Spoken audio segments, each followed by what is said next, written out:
I am here inside this rotting log, both in terms of my recording environment and in the game, and of course generally as a metaphor for existence as a whole, in order to talk to you about Empires of the Undergrowth, an ant strategy game.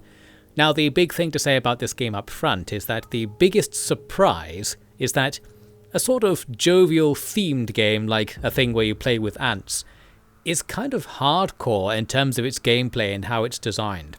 This game was to me surprisingly difficult and has big difficulty spikes that we'll see as we come along. I felt like it was really pushing me to my limits in terms of the macro strategy game skill required to play it on its medium difficulty, and it has way higher difficulties available. So that was a strange thing about it, which will get revealed as we go along with this full game commentary, in which I'll be talking about all of the most important things and generally stuff that comes to mind. We'll pause a bit here in this first stage to talk about how the game is working on the whole. As you can see, there are ants digging out the inside of this rotten log, finding delicious grubs to take back for food, and this is your main resource in the game. You're basically collecting food, that's what you're trying to do. However, some of the stuff that the ants might eat might also want to eat the ants, and well, chaos ensues. There's going to be some kind of combat-driven strategy game experience in here somewhere. Now, the game has this quite interesting system where it encourages you to build your nest in certain shapes, because the upgrade potential of tiles you put on the ground is based on what tiles are near them. Essentially, you have to put down these brood tiles, the purple things you see here, in order to spawn ants, and you get one ant per tile for the most part.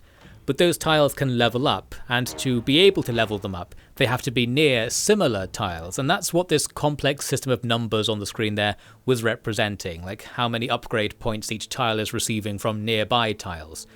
So you'll quickly learn that essentially making a big hexagon shape all over the place is going to be the optimum setup, but you can't always do that because of the shape of the environment, and it's just an interesting little building consideration to optimize how you're setting up the nest's layout, both in terms of its economy, like having food storage be near where the food's coming from, and from just unit production. You have to make your unit producing areas in a certain way to make better units. A unique consideration that forces you to think like an ant, and I think that's the main good thing about this game. It's got loads of ant themed mechanics, and you might be thinking, is that a remarkable thing to say, that this ant game has anti-mechanics in it?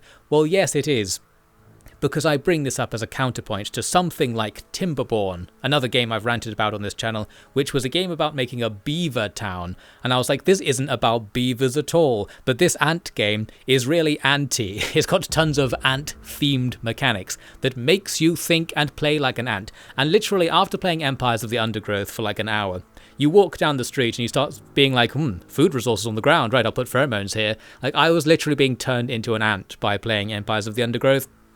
And I'm citing this as the game's main strength. Negatives, it's kind of hard. Positives, it literally turns you into an ant. So it's got that going for it. You might have seen here what I'm doing to control the ants. You're putting down these numbers with a little cloud around them, and the numbers correspond to the unit groups set up at the bottom of the screen. So these are your pheromone markers. You are putting down pheromones to persuade ants in the numbered group to go to a certain location. This is a very dodgy process that sort of works by design. Like, it doesn't actually fully work. You aren't fully in control of what the ants do. There's minimal micro, lots of macro. That's how it is from a strategy game meta sense. So basically, you just have to have enough ants that when you vaguely tell them to do something, they will succeed. You can't rely on doing micro exploits to actually succeed in battle by controlling the fight in any real way.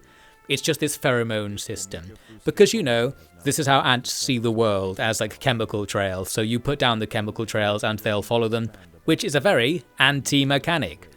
It is technically not a very good mechanic, I guess. It's on theme, it's really on theme. Is it actually fun to use? No, not really. It's kind of annoying to use actually, because a lot of the time, if you're a strategy game player and you're seeing these opportunities where you could micro, if you were actually just giving the ants orders like in a traditional game, you would be doing better. And I felt I was noticing situations like that the whole time. relying on the pheromone system, which has a huge deliberate input lag. Not every ant in the group will actually follow the orders. Once they go near the pheromone, you don't have complete control over what they'll actually do when they get there, so maybe they won't even do the thing you were hoping they would do. It can be frustrating to kind of have a min-maxy approach to playing Empires of the Undergrowth, because you probably won't have enough control over your colony to make it do really specific things. So it is more macro-y. It's just about playing the economy and having enough units to probably do whatever you need to do despite these limitations. And that aspect of the game was quite difficult at times, which we'll see as we go on.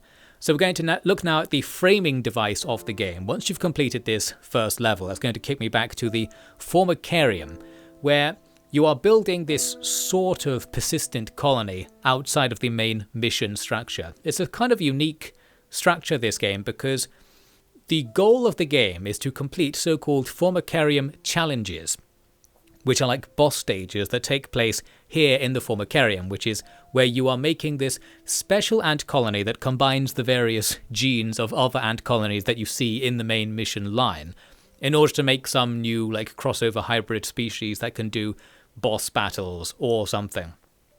The idea is you're taking part in some sort of mad science experiment to make new ants, and that's why you get to travel the world playing as various ant colonies, and then you come back using the ants that you've learned about to make this new multi-species colony. You can see here various unlocks are available for the different kinds of ants we're going to see.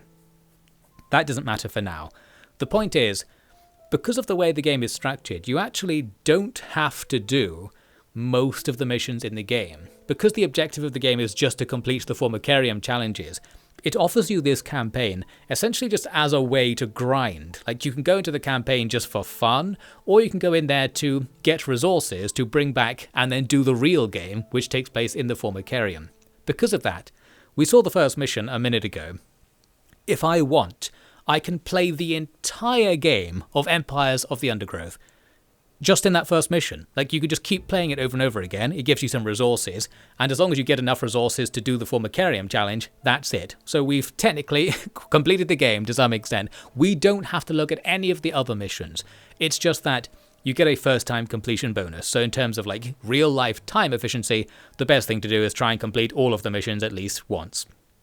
It's just interesting the way it's set up like that. Oh, by the way, arachnophobia warning, this game is full of relatively big, compared to you, spiders that are scurrying all over the place. The game actually comes with an arachnophobia mode where you can turn them off or something. I didn't check out what it was. There's something going on like that, but yes, if you don't like creepy crawlies, you're not going to like any of this game or anything to do with it, so there you go. But yes, I was going to say, because you don't have to do all the missions, I mentioned earlier that one of the things I'll be complaining about at some point in this video is difficulty spikes or like random missions just being hard for strange reasons. And this is to some extent already solved by the fact you don't have to do all of the missions, or any of the missions except the first one really. Like, you can just pick a mission you like and do it on different difficulties or do it a load of times, and that's about it. You can make your own campaign in Empires of the Undergrowth. So while I'm here to talk about the entire game, so I'll try and do everything, yes, it is true that if a mission is too hard or is a difficulty spike, you don't actually have to do it, and the game never tells you to do any of the campaign missions. It's all completely on your own head to some extent. So I feel like this gives the game a bit of a pass to have the game be unbalanced or weird, because not all players are supposed, quote-unquote, to do it. But then again, it would be nice if they could, so we'll just complain about that anyway.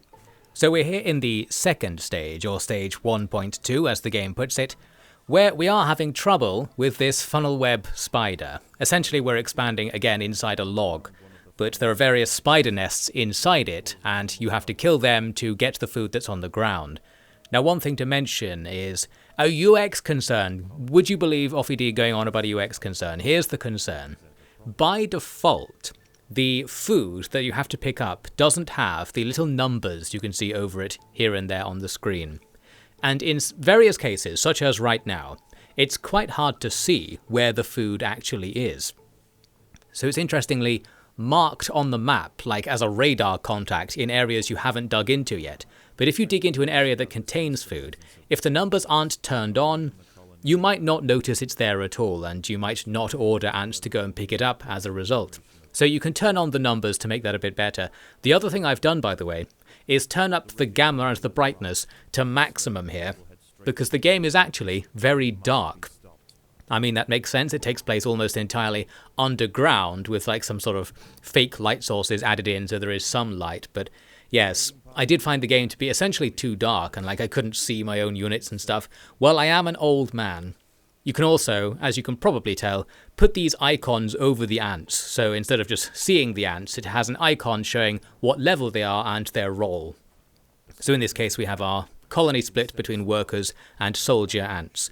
And we'll see more roles in the future. But basically, all of these UI changes are welcome in that I was glad I could turn all these things on and make things work for me. But I also kind of felt they should be the default. Like, I think the numbers should be there normally, and the stats should be there normally.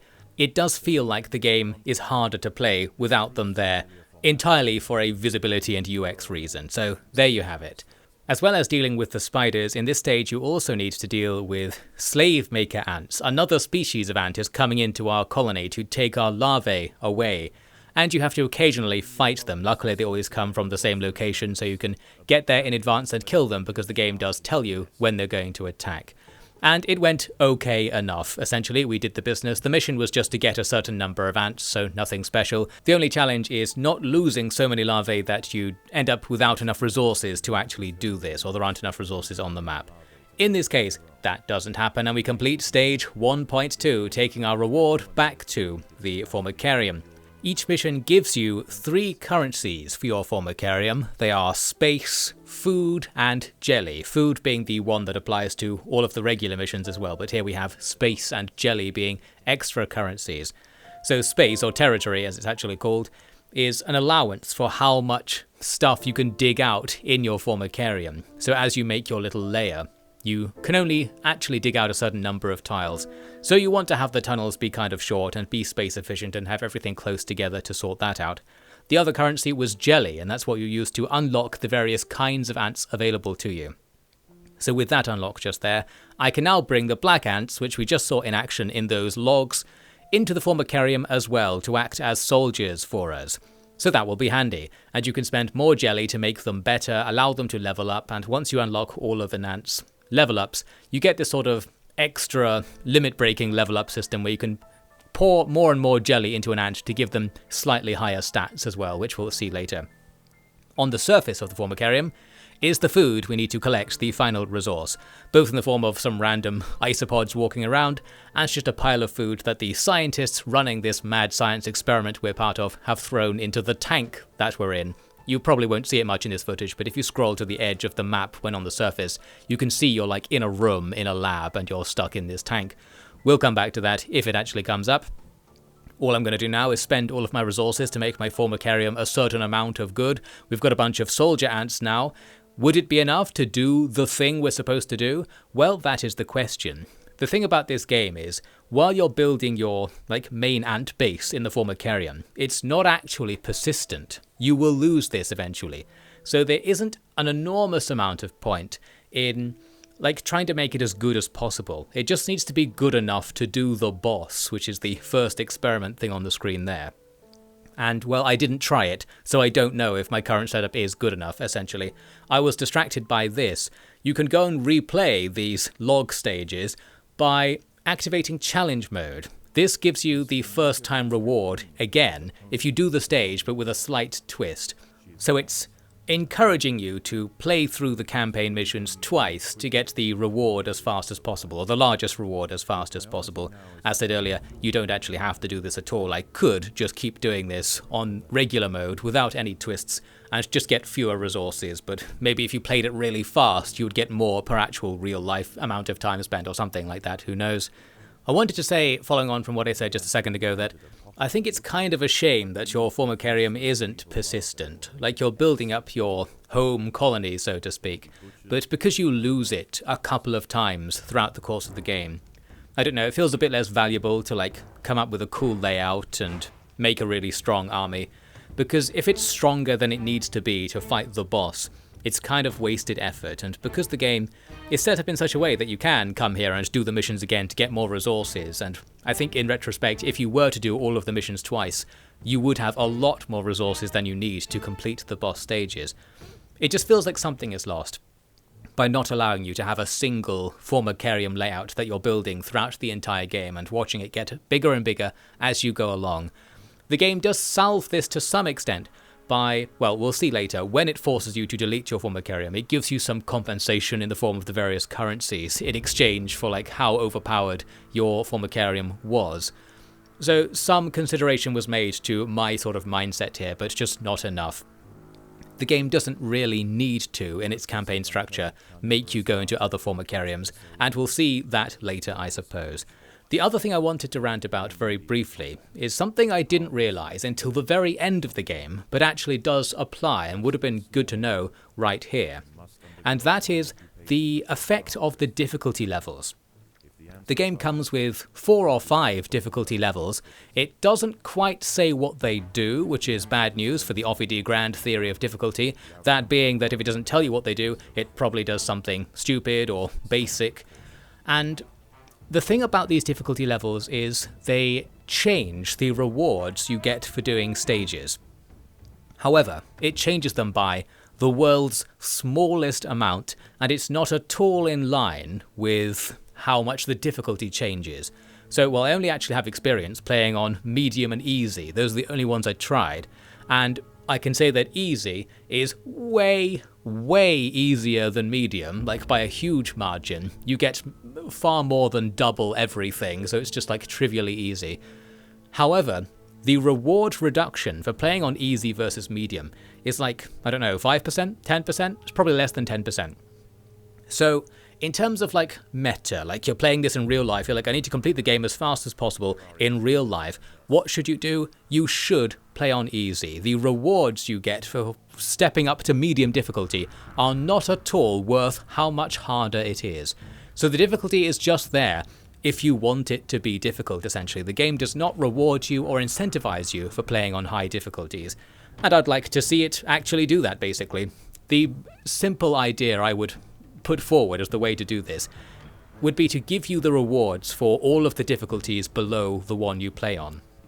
So you complete it on medium, it gives you the easy reward as well as the medium reward. So in that way, it's going to have built-in incentives to play on higher difficulties. If you play on the max difficulty, you essentially get 5 times the reward, something like that, because you're getting the reward for all the difficulties below you as well. As it stands, I can see the advantage in not doing what I just said, because it does help with the accessibility of a potentially difficult and janky game where there are going to be difficulty spikes, you're not hugely in control of what's going on. Having that option to make the game easier for like a normal player who doesn't want to uber game their way through it, that's nice. So there's no real downside to doing it. The people who want to play on easy just because it's a fun ant game like kids or whatever, or people who don't care about the uber gamer aspect of it, that's all good, so it's good for them. But I sort of look at this from the perspective of effort versus reward. Like, I'm constantly asking myself, okay, well, why am I playing on medium? Or at least I was asking that by the end. I didn't actually play on easy until I experimented with it at the end of my playthrough and realized I should have been playing on easy the entire time, really. Of course, the reason not to do it is for your gamer pride, to actually have a challenge. Because easy is way too easy, basically. There's no challenge whatsoever. So if you want the game to be challenging and to be an interesting puzzle to think about, you do have to go on the higher difficulties. I guess I'm just like really jaded when it comes to gameplay challenges. Like, I want the game to pay me to play on hard difficulty. I guess I'm just done with it. Like, I used to be like an uber gamer when I was a teenager, where I was like, yes, I've got all the platinum trophies in like Time Splitters 2 and stuff like that. I feel like I might have once cared about gameplay skill, and at some point I stopped caring. I feel like it's because I became jaded or something. Like, I don't know, I've played Sekiro and people are like, well, that means you're good at gaming. Cool, I can do this thing that virtually nobody else can do. I've got this achievement under my belt and I feel no pride for it whatsoever. Like, I don't know, I just felt stupid the whole time, and probably the whole time I was playing the game I was like, why is this hard? Wouldn't it be more fun if we just like got more content without having to stop here and do this thing over and over again to get good at the game, that sort of thing. So I really have the wrong mindset for like difficulty. I guess it doesn't always come off like that, but essentially I was getting mad about it in Empires of the Undergrowth, or at least I'm getting mad about it now in retrospect, because I eventually found out that while I did have some trouble with the game and had probably less fun in places as a result, you can just play on easy and it's fine, but easy is also too easy, so there are still balancing concerns to be had. The point being that we've got this possible conflict between accessibility concerns and rewarding players who are good at gaming for doing good stuff in the game concerns. There is no in-game reason to play on the high difficulties. I don't know, maybe you can try and get an achievement on your Steam account, and maybe one day the girl you have a crush on will look at your Steam account and be really impressed that you have an achievement that only 2.7% of people managed to get. That's pretty much the reward, as far as I'm concerned, for playing on hard difficulty on Empires of the Undergrowth. Maybe there's a sort of, wisdom of the old man coming through here. Once you've done all of the gaming achievements, you realise there was no glory in it after all. You should be more like, well, I have no enemies, everybody is my friend, or whatever that mindset is. I'm not here to fight with the game, I'm here to be friends with the game. So if the game wants to be hard, it's got to give something back in return, and Empires of the Undergrowth does not give you anything for playing it on hard difficulty other than the hardness, the frustration, and at some point in life I've come to not care about the achievement of doing stuff like that. YOLO, therefore, play Empires of the Undergrowth on easy. That's my deathbed advice to you. Hopefully that will make your life a little bit better, and civilization will be partially advanced by the improvements I've brought to the world by revealing this secret wisdom of reality. Well, I don't know what I'm talking about now. Let's carry on. The only thing I wanted to add, actually, is that the twist in this stage, by replaying the first stage, is that you get attacked by crickets now and again, as you might have seen in that footage that would have sped past earlier. The thing is, this actually does tie into what I was talking about, because while you can get the stage reward for playing on challenge mode, or get the stage reward again, if you put the difficulty down to easy and put it on challenge mode, you get a version of a stage that is still much easier than the regular first playthrough, and still gives you the extra reward. So maybe that's the real secret. Play the game on medium so you feel some small element of pride for playing it in the intended style and getting through it. But if you actually want to grind for resources, just slap it on easy and challenge mode. It will be easier than on medium, even with whatever the challenge turns out to be, I guarantee you that. And you'll get tons of resources, which will make the boss stages easier. You could even just play the boss stages on easy, and in that case I'm pretty sure you wouldn't even need to do most of the missions to get enough ants to overcome them. Something, something, something. There is a balancing concern in Empires of the Undergrowth, and I'm both concerned with it and concerned with how much it has destabilized me in terms of my mental health. And as far as I'm concerned, if a game manages to push me even closer to complete mental breakdown, that probably means it's doing something right. Slap that on the back of the box. Dangerous for your mental health. You will turn into an ant, and you'll get mad about everything even if you don't. Empires of the Undergrowth, available now on PC. As for this stage, things go fine basically, because we correctly gamed the macro, which is simple enough. I thought I'd explain, by the way, that this whole macro thing is just, do you have enough ants to make it cheap to do objectives? Because you can imagine the situation here where if we were fighting these crickets with 10 ants, it would cost us 7 ants to kill them because they would get more attacks off, but by fighting them with 20 ants, it only costs us 2 ants to kill them. Therefore, we have more ants. So it's a positive feedback loop, as you might note. The more ants you have, the fewer ants you're going to need in the future, or the more ants you will have in the future. So it gets easier and easier the better you're playing in the beginning of each stage, for all intents and purposes. You just have to get it right. There's a kind of build order style, macro game. That's why I keep saying macro, because it's kind of like in traditional RTS, where there's a correct way of doing things that gives you the most stuff early on, and that stuff will then give you the rest of the stuff you need later through the positive feedback loop. And that's the part that is difficult, working out what that is and what the macro is going to be for any given stage. And just actually achieving it can be difficult, especially because it's all on, effectively, time limits. So if you don't notice what the correct thing to do is right away, you're probably going to have to start again. The game is absolutely chock full of good old-fashioned soft failure states, which often come hand in hand with positive feedback loops, where if something goes wrong enough early on, you won't be able to succeed, but you won't know you won't be able to succeed for a long time. and that's where experience comes in, and where just playing really cautiously and being very aware of the possibility of soft failure states can cause you to avoid issues. Well, we'll see later on. So we did that mission. Then we go into the Formicarium experiment, the boss of the game, and this is what we're supposed to be doing right now. This is how we progress.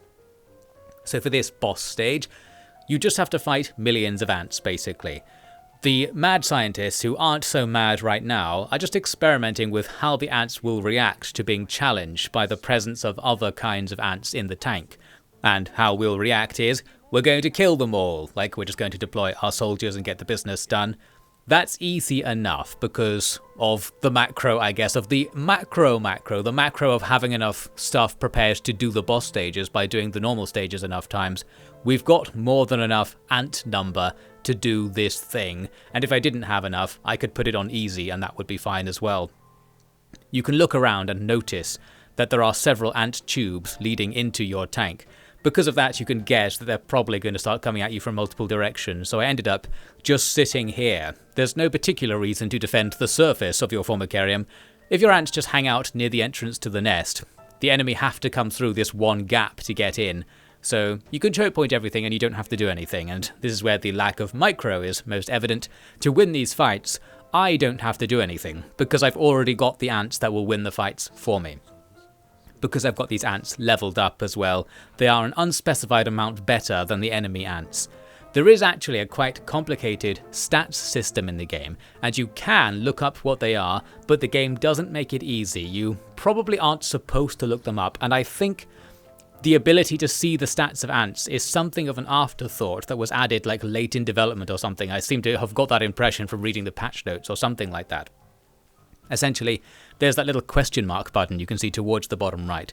If you click on that and then click on an ant, it will tell you its stats, and it has like attack rate, range, armor penetration, regular damage, and its own health, just a load of stuff.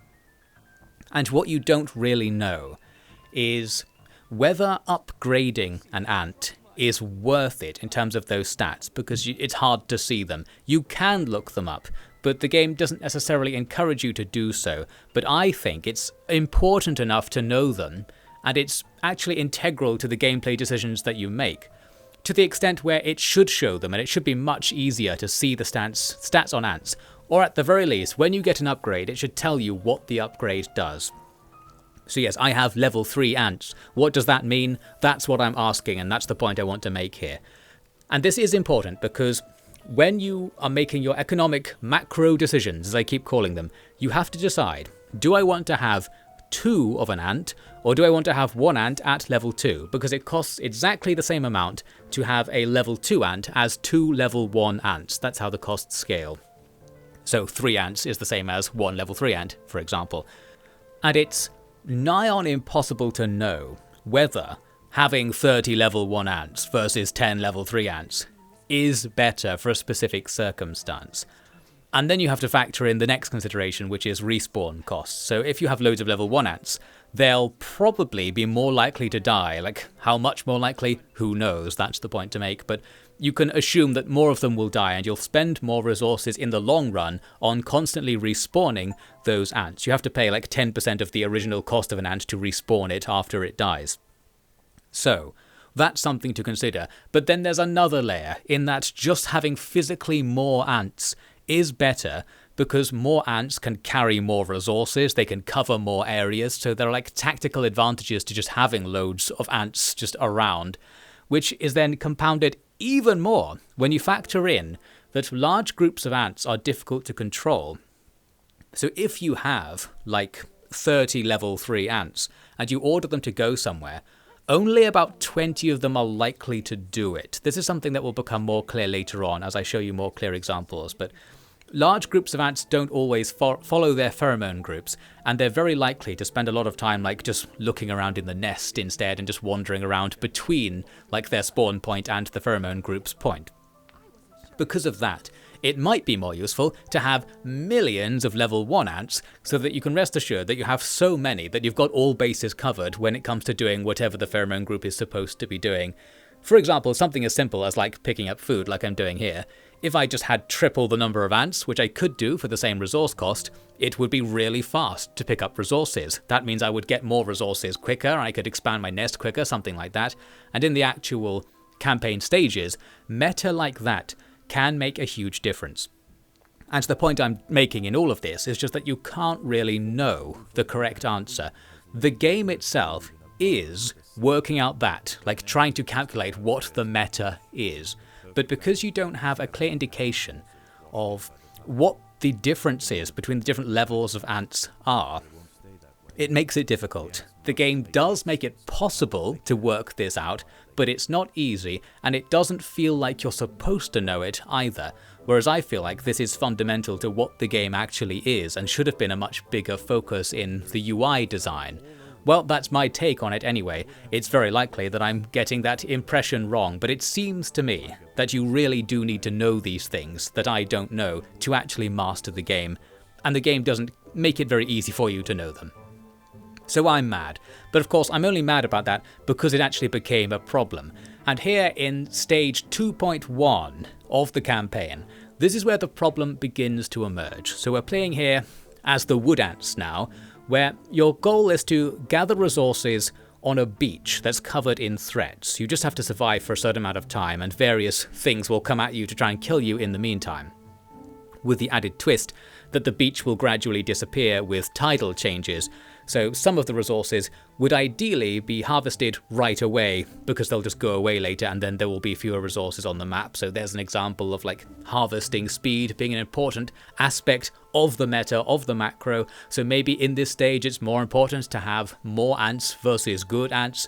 Who knows, because you also have to fight so many things at the same time, it's going to be very hard to calculate that. And as I said, you don't even really know the difference anyway, so it's very much playing it by ear and it's just gut feeling, I think. Well anyway, this is more like min-maxy perfectionist talk from me. It ultimately doesn't really matter what I'm saying, and that's probably what the developer's defense would be of all this. Like, it doesn't really tell you the stats because it doesn't really matter. Like, you're supposed to just sort of intuit what the right thing to do is, or experiment with stuff and just find out by trial and error. I don't know, I was very aware that there were probably better strategies than what I was doing, and perhaps more to the point, that I couldn't think of a good way to work out what those strategies were. I just thought, this probably isn't the macro, whatever I'm doing, like just randomly putting things down when I can and deciding arbitrarily whether to level ants up or not, things like that. I knew this wasn't the best thing to do. I didn't know whether that was going to be a big problem, and in retrospect it sometimes is, and I was oppressed by my fear of the soft failure state. Like, in this footage we're seeing right here, this is the beginning of stage 2.1. Have I already failed the stage? Like, some of these stages are hard enough that you have to play the opening correctly. You have to have a good build order. Is what I'm doing here a good build order? I've spent a lot of time like clearing out these areas that I could build in later. That seems like a bad idea. I've accidentally let a devil's coach horse into the nest. That's going to be a problem. The time I'm spending doing this is time I'm not getting resources, so I'm already behind the meta. I've got fewer ants than I'm supposed to, like 3 minutes into the stage, and the game will assume that I haven't done that, like it's going to challenge me as if I haven't done that. It's not reacting to my lack of progress, so I do need to keep up with the meta. I do need to have the macro, and basically things are going badly. Look at that, we lost the first ant that we made. That's an example of something that's probably extremely bad macro. Like, you need your ants to be alive as much as possible in the beginning, more so than any other time. I just lost 100% of my army, like you could put it that way, and that's a bad thing, isn't it? I'm spending resources respawning the same terrible army over and over again to gradually kill an opponent, instead of spending those resources getting a bigger army that will be able to kill opponents without needing to spend on respawning. And there's the positive feedback loop. Like, we're already at the wrong end of the positive feedback loop. This could be the failure state of the mission, for all I know. It's the kind of game where what we've seen so far could already be enough to doom me to failure, but I'm still going to have to play the stage for half an hour to an hour to find out whether that is the case. Although it doesn't matter so much, because some of these stages are hard enough, you just have to get experience in playing them to be able to complete them. Like, they're not friendly enough challenges that you'll be able to get over them just like sight unseen, zero shot. You need to play the stage a bit and see what the things the game's going to throw at you are, so that you know or have some guidance towards what your macro decisions should be for when you try it again. So while I'm annoyed about this fact you can't perfectly calculate what your macro should be in advance, the answer, and the intended answer I think, is you just fail and come back and do it again with the knowledge you gained during the failure, and that's where the macro will come in. In that perspective, the developers might not think that stages like this one are difficult, whereas I think they do. When I say a stage is difficult, what I mean to say is you can't just sight unseen complete it, because in a normal quote-unquote video game, you can complete all of the challenges first time with no preparation, because they're easy enough that you'll just adapt on the fly and be able to overcome the challenges using your knowledge of the game. Here, you kind of have to fail sometimes to gain enough knowledge of how the game works, and specifically how the stage you're on is going to work, to be able to adapt your strategy to it in advance next time. Because the positive feedback loops are strong enough, you need to have prepared to complete a challenge before it happens. You can't adapt to it happening unless you're really strong, which again just means having good macro, which probably means doing that to the earlier challenges such that you can complete later challenges sight unseen once you're strong enough. Something like that. I am rambling again, but basically I was mad. The reason I was mad is because I am not going to complete this stage first time with absolute ease, and that apparently is a problem. But I think somewhere in that rant there is a genuine concern there about the lack of information. It can feel a bit disrespectful to ask the player to trial and error their way into succeeding and do challenges by just sort of failing and then realizing how to do it next time and come back to it, especially because of a certain feature in the game that actually exacerbates this problem that I'm not going to talk about because I didn't notice this thing until really late in the game. A lot of the stuff I'm talking about would be fine in a lot of other games, but it's not in this one for a specific reason. I didn't realize it was causing this problem and causing things to be harder until right at the very end of the game. I think the very last stage actually I discovered this. Maybe I'll talk about it a bit before then. So I'm going to leave you on a cliffhanger there for what I'm talking about with that. There's another mechanical concern that certainly will not be visible in the footage, but it does actually mean all of this ranting I'm making about lack of information and lack of planning ability is more impactful and is more of a problem. So that's why I'm more confident to make this relatively pointless rant.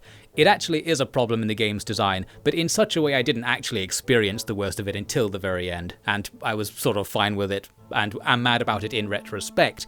As with many of my rants, they actually don't affect gameplay that much. Well, I don't know, this is a pretty real rant, I think. I feel like this is real. I was annoyed for quite a lot of the gameplay by my lack of knowledge of what the ants were actually doing and whether they could do things and stats and stuff. You know, I'm a numbers guy. I like to see the number go up. So if you're buying something that makes numbers go up, show the numbers going up on the screen. That's just more fun, I think. Let's move on and see what my problem with this stage actually was.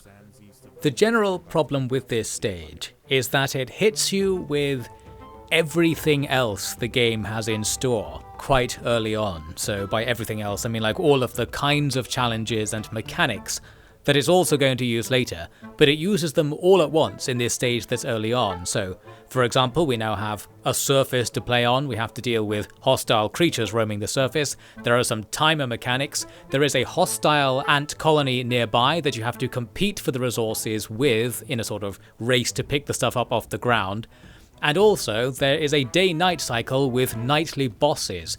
These are all things which will come up in other stages. Here, they all happen at once, in a stage that came after some stages that were basically really easy. Before, you were just underground. You only really fought enemies when you chose to do so by digging them out, and there were no bosses per se. Here, it's difficult. We're taking this hermit crab down extremely slowly, and this is the sort of situation where I have not played the macro, because by the time it throws a hermit crab at you, you need an army that can not just kill a hermit crab, but can easily kill a hermit crab. Because if you slowly kill it, the timer's still ticking, we're still not gaining resources, we're not expanding our nest, and we're losing ants in this really long fight. So here's a perfect example of something that looks like a soft failure state. It looks like it's not going as well as the developers intended for me, therefore it's probably going to get even worse because how well the next thing goes is very much dependent on how well this thing went, and it's not going very well. So here we need a thing to flash up just saying like, look Buster, you failed, I don't care if you killed the crab, eventually. If it took you a minute to kill it, there's no way you're going to be able to kill the thing that happens in 30 seconds, when 3 crabs come in, for example. The only saving grace is that because I am ridden with paranoia when it comes to soft failure states, because I really don't want to waste my time, very aware I have limited time to play the game, I was looking at this and thinking, well, this doesn't look like it's supposed to go like this. Like, this is harder than it feels like it's supposed to be, so I must have done something wrong. That hint is already there in the back of my mind. And, well, the answer is I just wasn't playing hard enough, really, because those earlier stages are easy, and this stage is, as I said, everything all at once. Now, you need to pay attention. So what I did is just restart, and this time, try to go a little bit more gamer mode and do things fast. There are various speed optimizations you can use, although not that many because of the lack of micro, but you can do things like only build a tile when it looks like there's a worker near it to build it really quickly and it won't distract somebody by making them go on a long path to build it. Something like that. That's an example of micro, but it's actually much more about the macro. In this case, by macro, I basically mean go outside and get resources quickly. Don't spend time like trying to shape your nest into the shape you'll want it for later, which is what I was doing last time. Because in the earlier stages you can do that. Here, it's kind of teaching you the hard way. You actually need to try. And I guess I picked up on that early enough, but I felt like it was not making it easy enough to get into the game at this stage in particular. Because if you were just playing the first stages casually and you hit this stage, you'd probably not really understand why you're failing, because you're playing, or at least I was playing like in the first example, as the game had taught me to play in the initial stages. You need to be a bit of a strategy head and be aware of things like macro, like not be confused by me constantly saying macro all the time, to very quickly adapt to what this stage is doing differently, to be able to then conquer it on the second try. Sounds like I'm tooting my own horn here, and I do love a good toot on my own horn, but anyway, the point is, I think it's a bit too hard. You could play it on easy, then it probably wouldn't be too hard, but that aside, like the path through the game on medium difficulty has a difficulty spike right at the beginning, and that's possibly an issue. And it's not even like I actually know what the correct thing to do now is, I'm just trying a bit harder, so I was trying to take the resources that are out on the edge of the map before they go away, for example. Although because it takes longer to bring them in, slowing the rate at which you gain new ants, slowing your long-term resource production, is it better to go out there? These are the kinds of macro things where you have to do a gut feel. Like, it's really hard to know what is going to be the correct and optimal thing. You have to experiment. Theoretically, the game could provide you with more numbers to allow you to vaguely work it out, but even then I think it would be too difficult, and it might be the right call to avoid giving you stats and carry capacity and time to collect stats and stuff like that, because it would overwhelm the player with something that's quite difficult to work out even when given the tools to do so. So essentially, there's no winning here, we're just going to have to trial and error it, and that's the problem from my perspective, because as I said, I'm here to play this quickly, like I just want to get the Empires of the Undergrowth experience. I'm happy to have a difficult strategy game experience and have it be challenging, I just don't really want that difficulty to be trial and error based. I want it to give me a challenge that I can use my big brain to solve immediately, that sort of thing.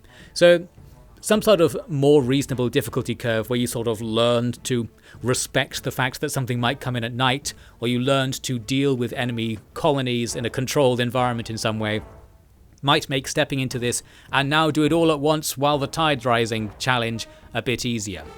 Well, as we can see, the second time things did go a bit better. I still think I'm not playing very well, and the reason is I was focusing a lot on leveling up my ants rather than getting more. And that's going to be impacting my resource production, because we're probably not populous enough to pick up a lot of resources quickly and bring them back.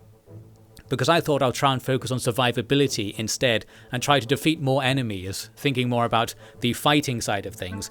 But just having loads of ants would also solve that and the resource problem. So I think having loads of workers at the very least early on in the stage is a good idea. I instead was more focused on getting my army ants together, my military ants I should say. However, that's not going that well either because we encounter these tiger beetles and lose a whole bunch of stuff in this fight. It's difficult to know when to not commit to a fight because your ants don't move as a group, they're like coming in a line. You might win the fight eventually and gain the spoils, and there's a sort of doubling down or like chasing your losses thing where like once you've lost a certain number of ants in a fight, you kind of have to win it and get whatever the resources that fight might unlock would be to justify taking those losses, but then if you don't, it goes badly and it's hard to judge whether you are going to win a fight without experience.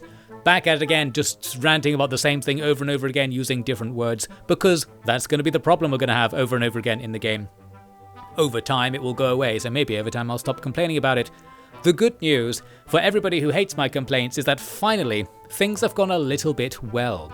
I was able to gather up enough military strength to go and secure this fish. So as you might have noted, every day that passes, the beach comes back and you can start harvesting things again. And this time there is a fish that's worth tons of resources. And you can see I've finally worked out a subtlety of the game's mechanics. You can order your ants not to pick things up off the ground. That's what I'm doing here with my military ants. I'll just keep calling the fighting ones military ants, I think. Because if I had told them to harvest this area, half of them would have left when that tiger beetle came in and that fight would have gone badly. Because we were all grouped up and just standing around here, we killed the enemy easily, and that's the sort of fight you want to be taking throughout the game. A fight where the enemy shows up and they die pretty much straight away, maybe you take one casualty. That's pretty much the meta, so if any fights are going worse than that, you've probably messed up and something's gone wrong. So I was able then to get workers to go out and harvest that big fish, along with some of the military ants on the way back. However, I don't really have enough workers to exploit that situation. I think having like 10 more workers than I do here would be making this stage much easier. That's the sort of thing we'll learn later. What we're learning right now is that spiders can get into the nest and they're a bit of a bother. Spiders like to run around and I don't know what causes them to commit, but once they commit to a fight, you'll kill them. It's just that before they commit, they run around and start attacking the larvae and there's no way you can catch up with them. I was perturbed enough by this apparently to actually go outside during the night, which is very dangerous, in order to try and fight things coming into the nest outside the nest. I don't want things coming in and running around. So I came out here to fight, and yes, there are millions of spiders, there are bigger hermit crabs than before. I'm guessing this was something of an experiment for me, because obviously I have no idea what I can kill with this army. So all we can do is go out and try to kill whatever's standing outside the door. Maybe it will, maybe it won't. And while they're fighting, I'm trying to buy upgrades as well, because those upgrades apply immediately, so your guys in combat can be made stronger by applying the level ups while the fight is happening. But basically, after glancing back at it, it's going badly, so we'll try to regroup and not lose as many resources as we were going to. And that means everything's coming into the nest once again. The good news is that the larger hermit crabs don't fit through the door. So if you don't go out and fight them, you don't have to. So yes, I was making life harder for myself there, probably trying to do something clever, and once again, failing miserably. Well, we do clear up this spider infestation soon enough, and the good thing about killing spiders is that you can eat them. They drop tons of food, whereas the hermit crabs aren't very edible to you, so when you fight them, you don't really get a reward. Whereas actually actively hunting down the spiders might be a resource positive thing to do if you don't take any losses killing them. So going out to fight big spiders could be a good idea if I was strong enough. And of course that judgment call of what is strong enough just has to come through experience, unfortunately. Maybe the game should make it a bit easier to do it outside of pure trial and error. But then I also think like if it did just tell you what you could kill with like your currently selected group, like it said this is a moderate threat to group 2 or something like that, maybe that would also make the game too easy, because not knowing kind of feels like part of the intended experience as well. Oh well, you know what's also part of the intended experience? Massive waves of spiders rushing into the nest. Well, the queen doesn't seem to care, and luckily, because the enemy is running all over the place, they're not actually that much of a threat. Like, this is less threatening than it looks. Because what you need to avoid is them killing the queen, or killing off all of the larvae, because then you'd have to pay to put them back. So that's the main way you can lose something to these attacks. But actually, while they're running around not doing anything, it's technically not a problem. You have to sort of get over the fact like, it seems bad that there's a wolf spider running around in the nest. But if you watch it, it's not really doing anything, and then eventually it gets killed and gives you some resources. So overall, I think we actually gained something from that spider infestation, which is not something people say very often, but finally it is true. This is my new arachnophobia curing program. Just think about the macro, guys. Like spiders coming into your home, that's free nutrition. That's great macro. By eating the spiders, you become more powerful, thus more able to defeat more spiders the more that come in. You need to be ready for the boss in real life, and eating all the spiders you can see is a great way to prepare. Again, Empires of the Undergrowth does have a very adverse effect on my mental health.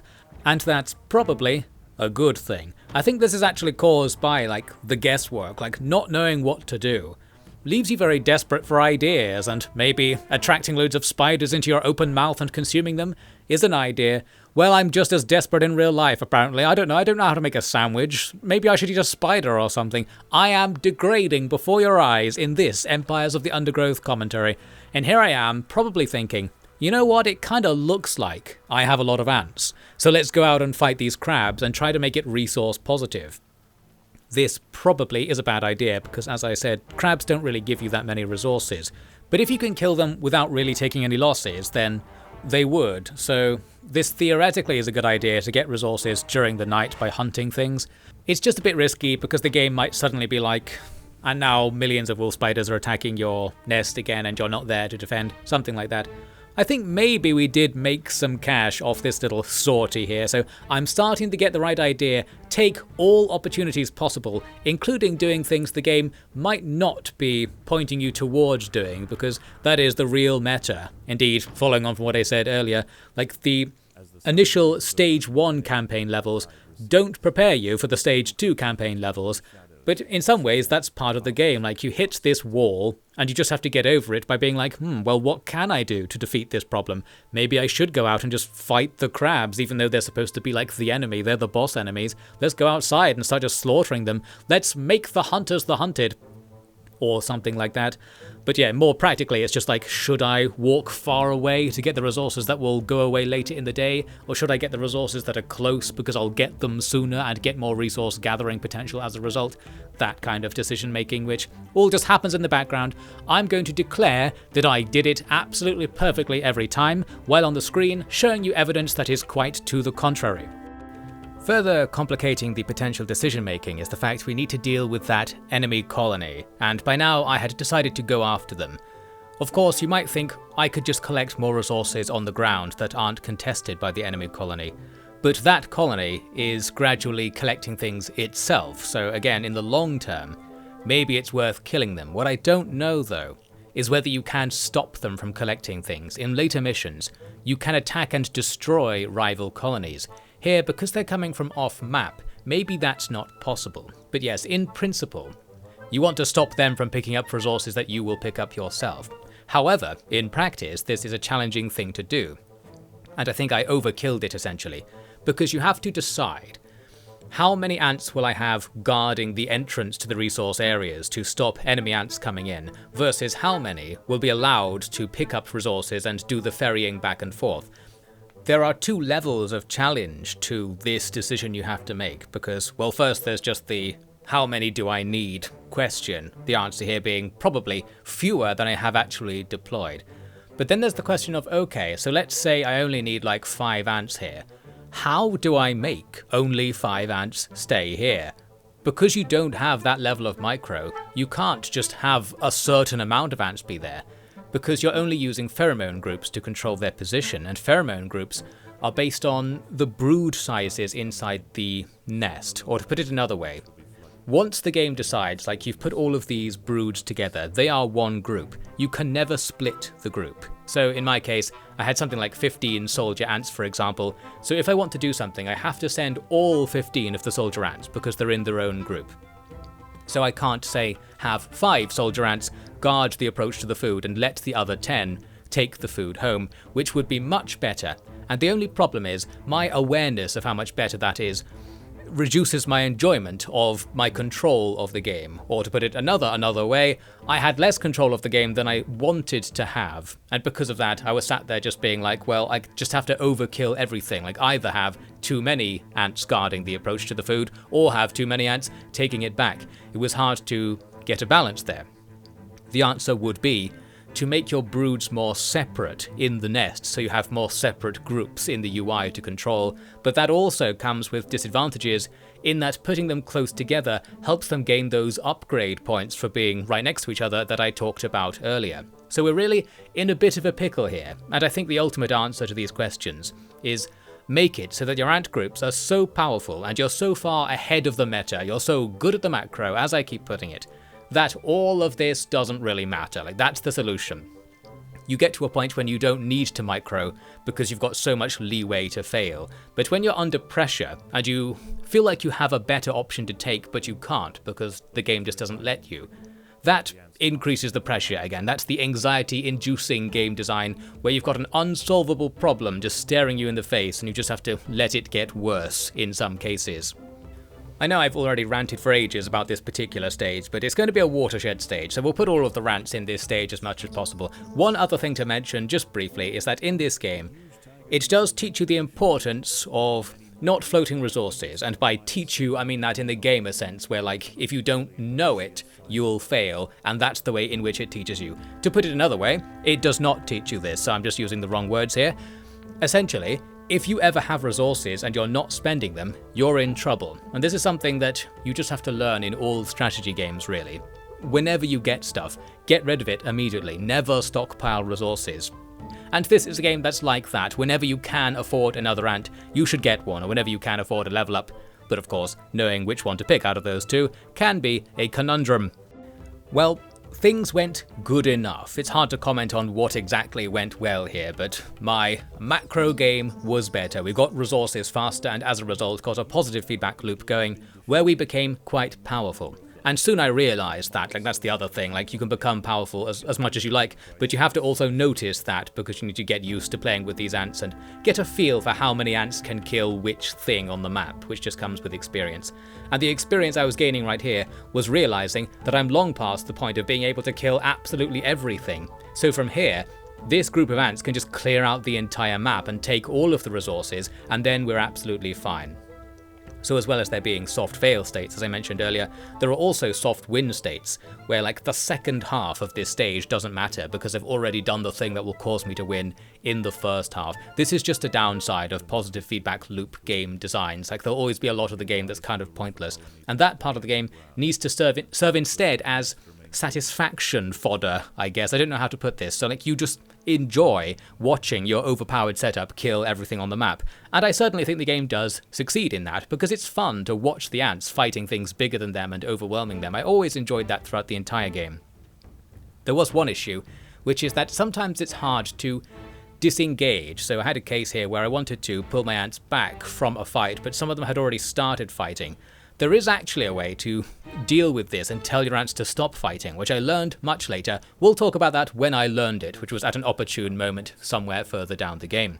The goal of the stage is just to survive a certain amount of time, and because I'm too powerful now to be defeated, it's now trivially easy. We just wait for it to happen, and as I said, this is satisfying. So at night, when you're supposed to be surviving the night, as it says, I'm just out here absolutely slaughtering everything. Like, whenever the hermit crabs come out onto the beach, we just swarm them with ants and eat them, and now it is a food positive thing for us to be doing, only making us more powerful. So things are very easy by the end, meaning that something must have gone well earlier on.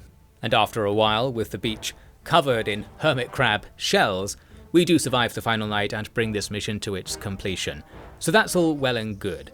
The thing is, while I was able to do this mission on the second try, I don't know how many other people did. Like, I'm once again tooting my own glorious golden horn. I'm like, well, I'm so clever. I adapted and learned to play the game. But to some extent, that's because I'm a loser. I'm a nerd. Like, I sort of sensed the way to play the game because it's kind of like other strategy games.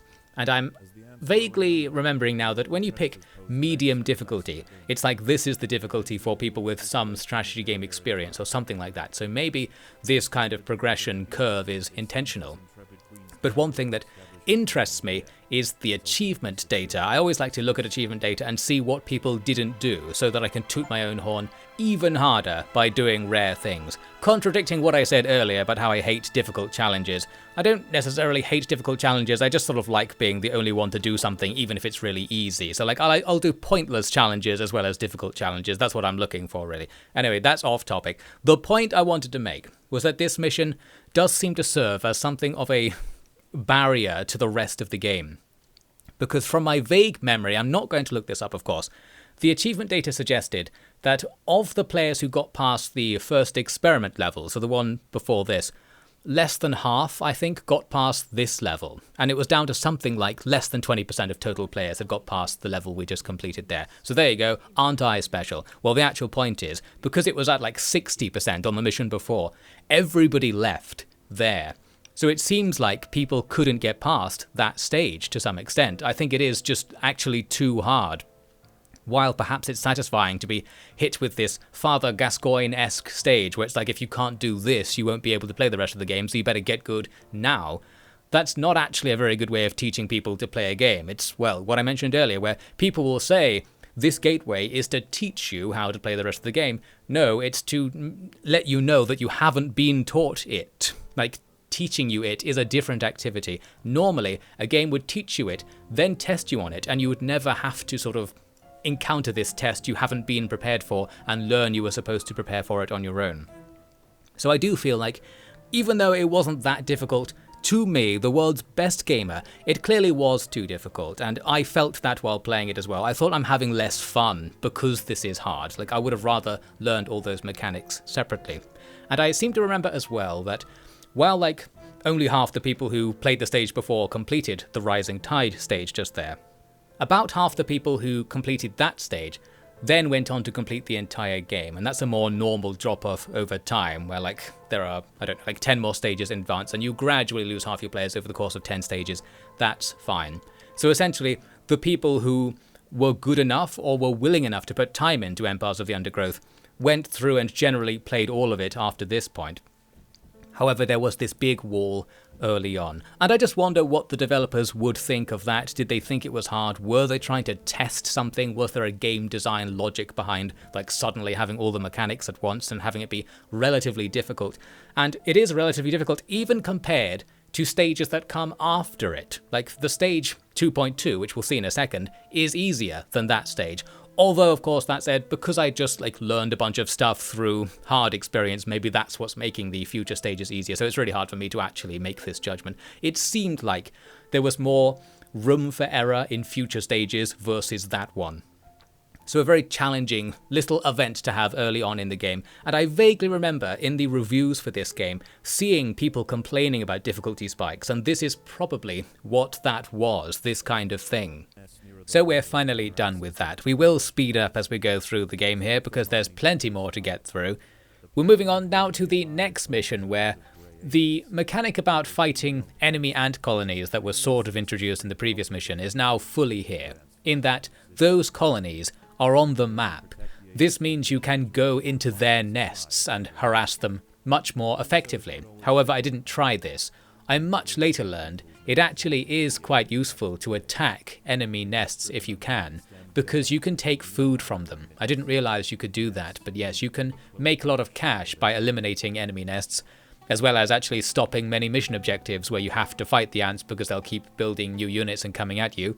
The usual RTS meta applies here, where if you have an opponent, just kill them as soon as possible to make the game as easy as possible.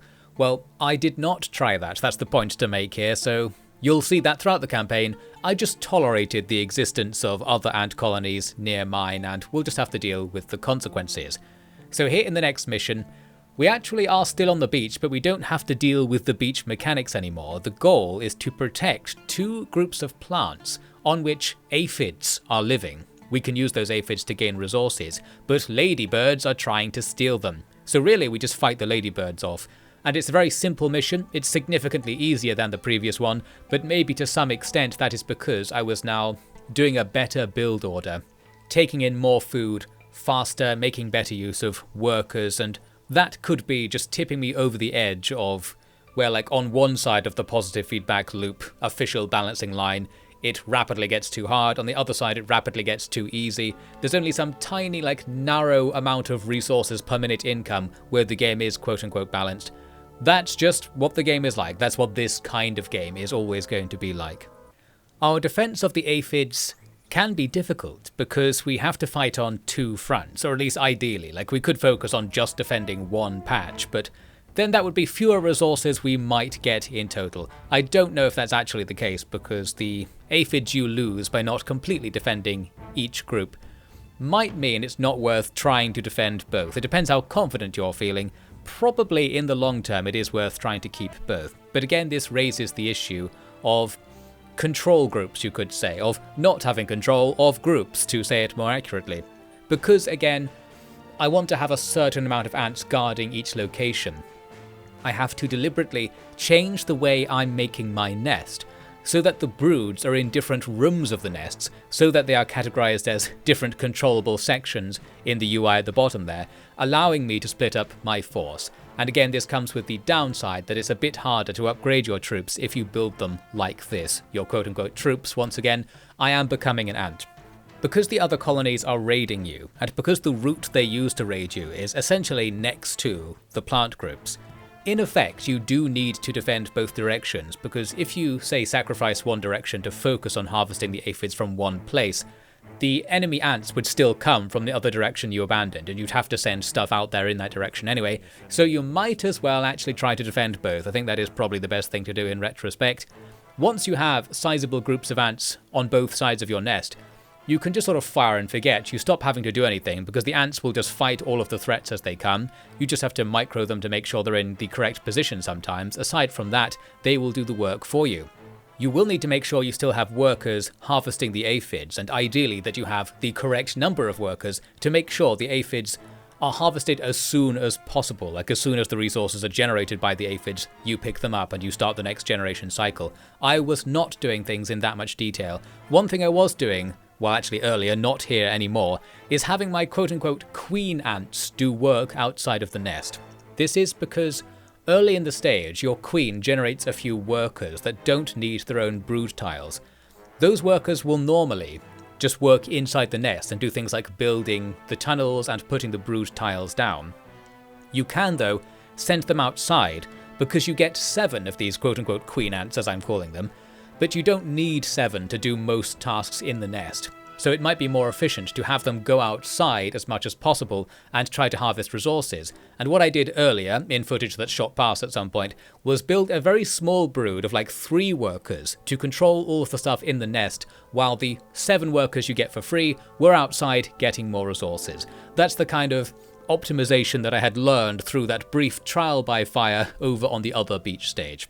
Eventually, I did have to put them back into the main nest group, the queen ants that is, because there was too much stuff to do in the nest and I had more workers by then anyway, and of course the later in the stage you get, the less stuff like that even matters.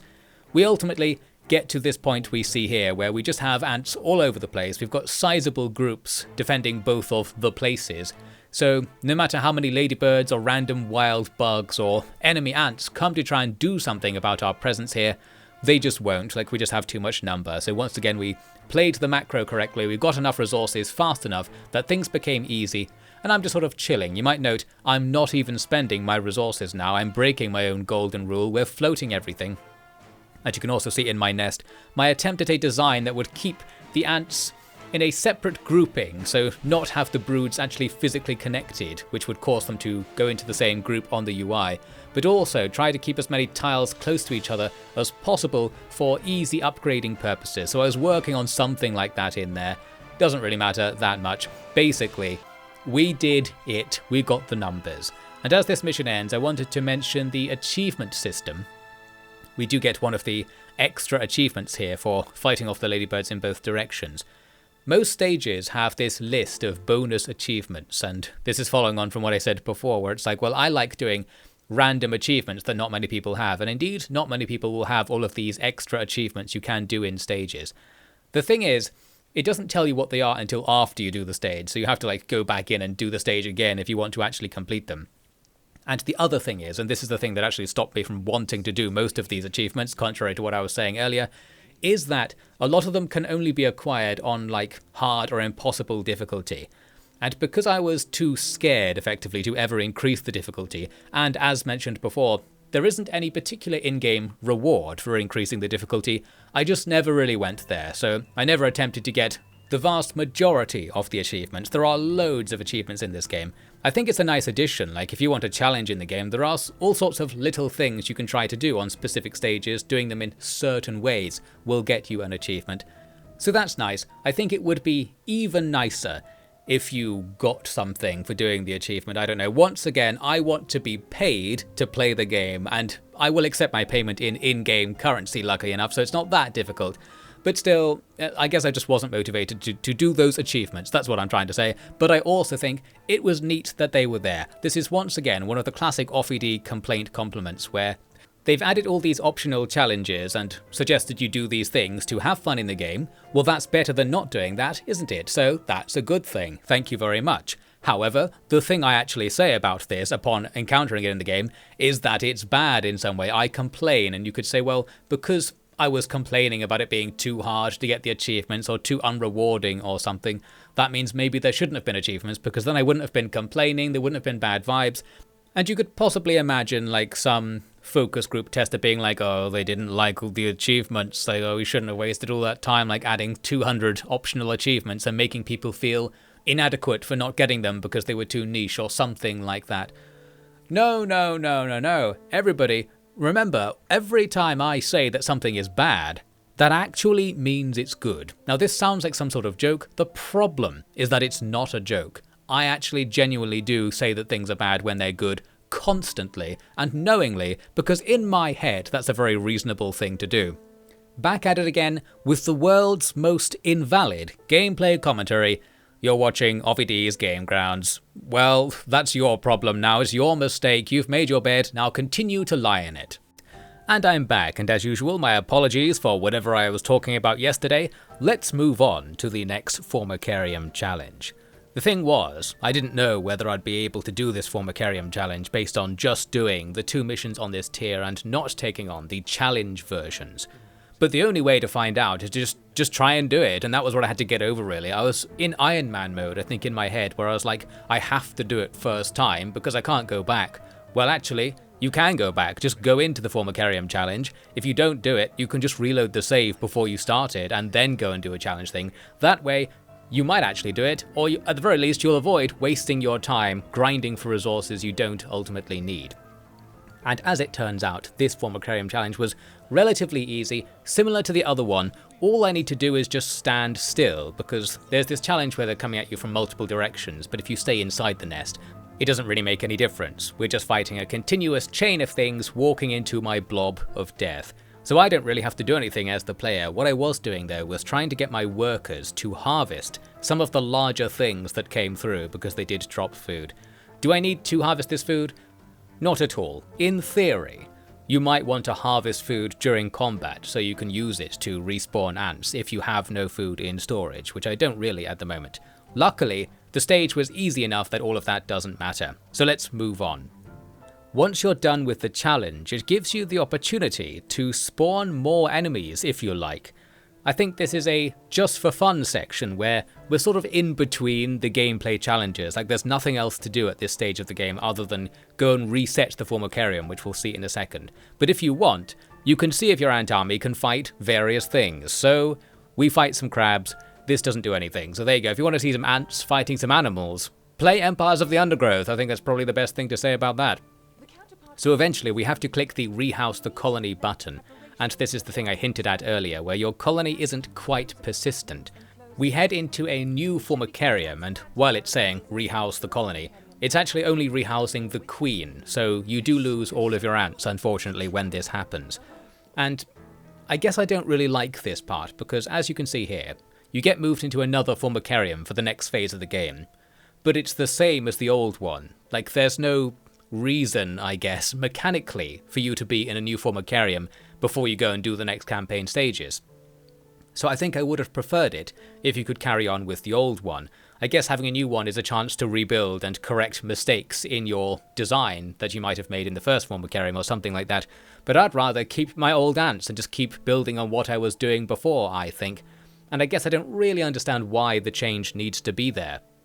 And the other thing to mention, which shot past earlier, was that you did get a bonus to your jelly resources based on how big or how powerful your old Formicarium was. So it does compensate you a bit for losing all of your stuff, and if you had more stuff in the old Formicarium, you would get more bonus jelly.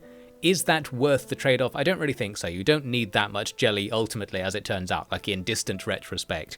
So yes, I would rather this Formicarium change hadn't happened at all, and I don't think the game would need to change to allow you to keep the same Formicarium, as far as I can tell anyway.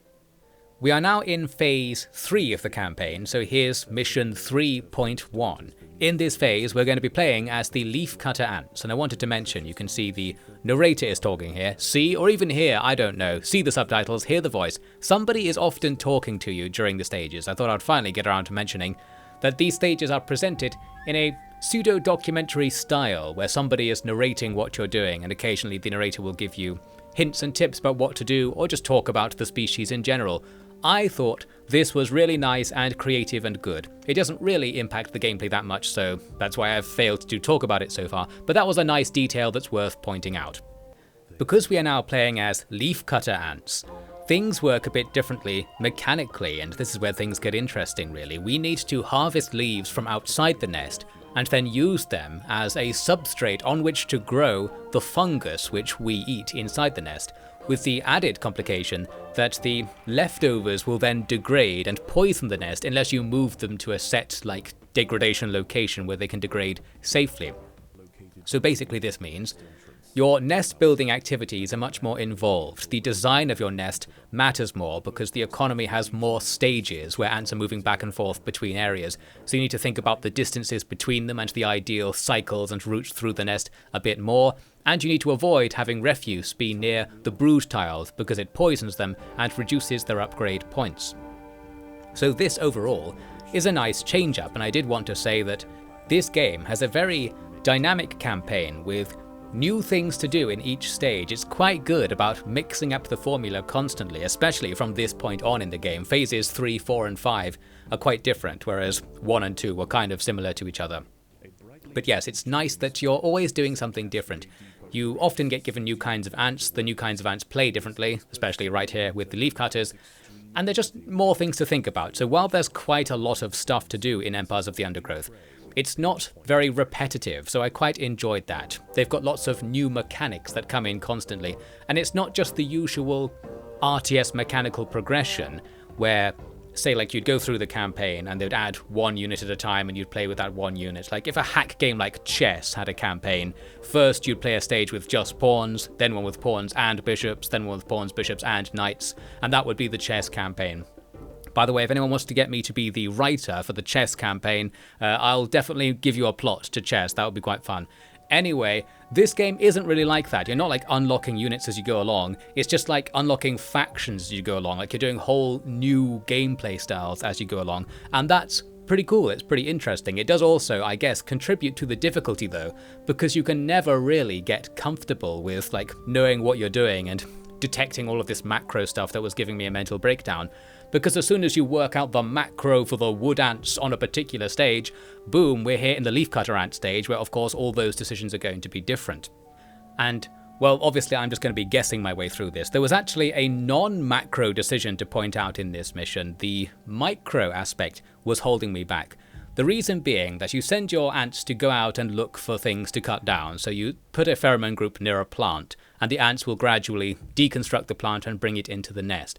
The thing is, if I'm here like sitting in the nest, I don't notice when the plant is done being deconstructed, and just generally over time, over the upcoming leafcutter ant stages we'll see in this video, I regularly caught my ants just sitting around doing nothing because their pheromone group needed to be moved by me. So like I'm blaming the ants for this, it's actually my fault of course.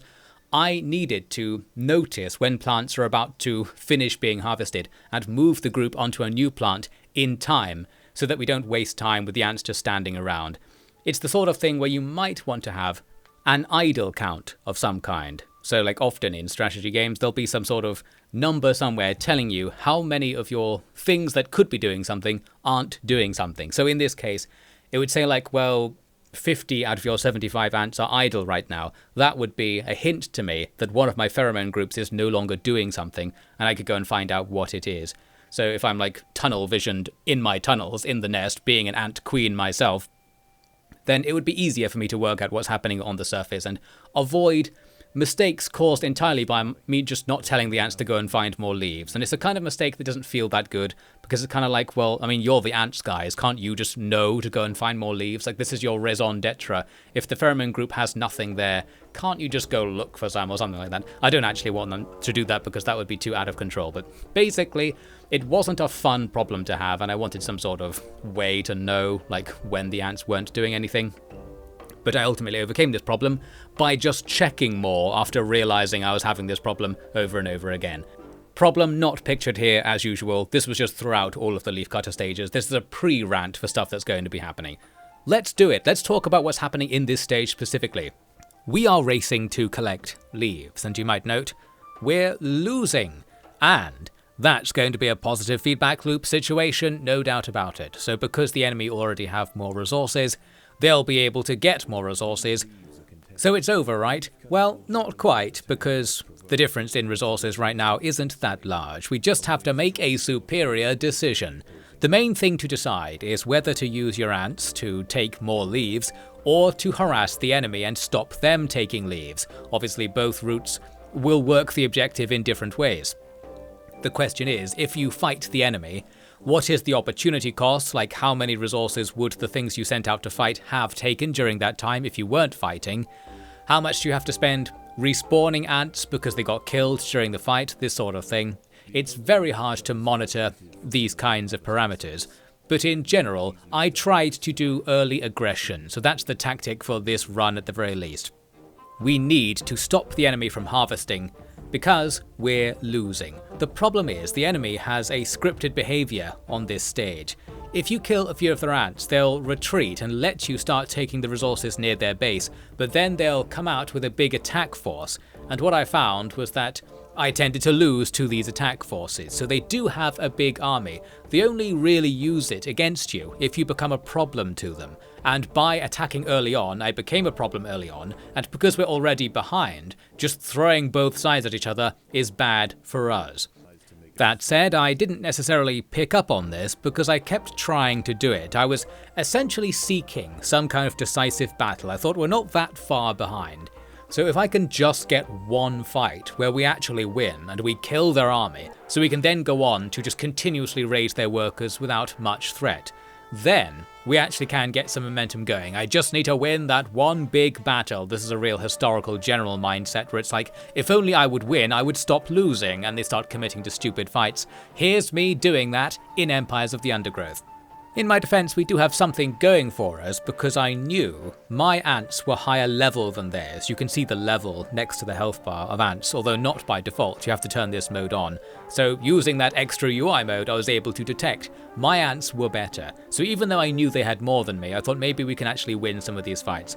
Well, hey, we technically do win that fight right there. We actually fended off the enemy's decisive counterattack. There you go, I won my decisive battle, but it was a Pyrrhic victory. Losing everything means I have to respawn all of my major ants, which are very expensive, and the enemy have more resources, so they can just make a big second wave and attack me again. Long story short, the plan didn't go that well, and there are also concerns here about the opportunity cost, which make it less fun to pull off. Those being that these ants can harvest resources, and the soldier ants, I think, harvest more resources than workers. They're better than workers to use as economic units. They're just better at everything but more expensive, essentially.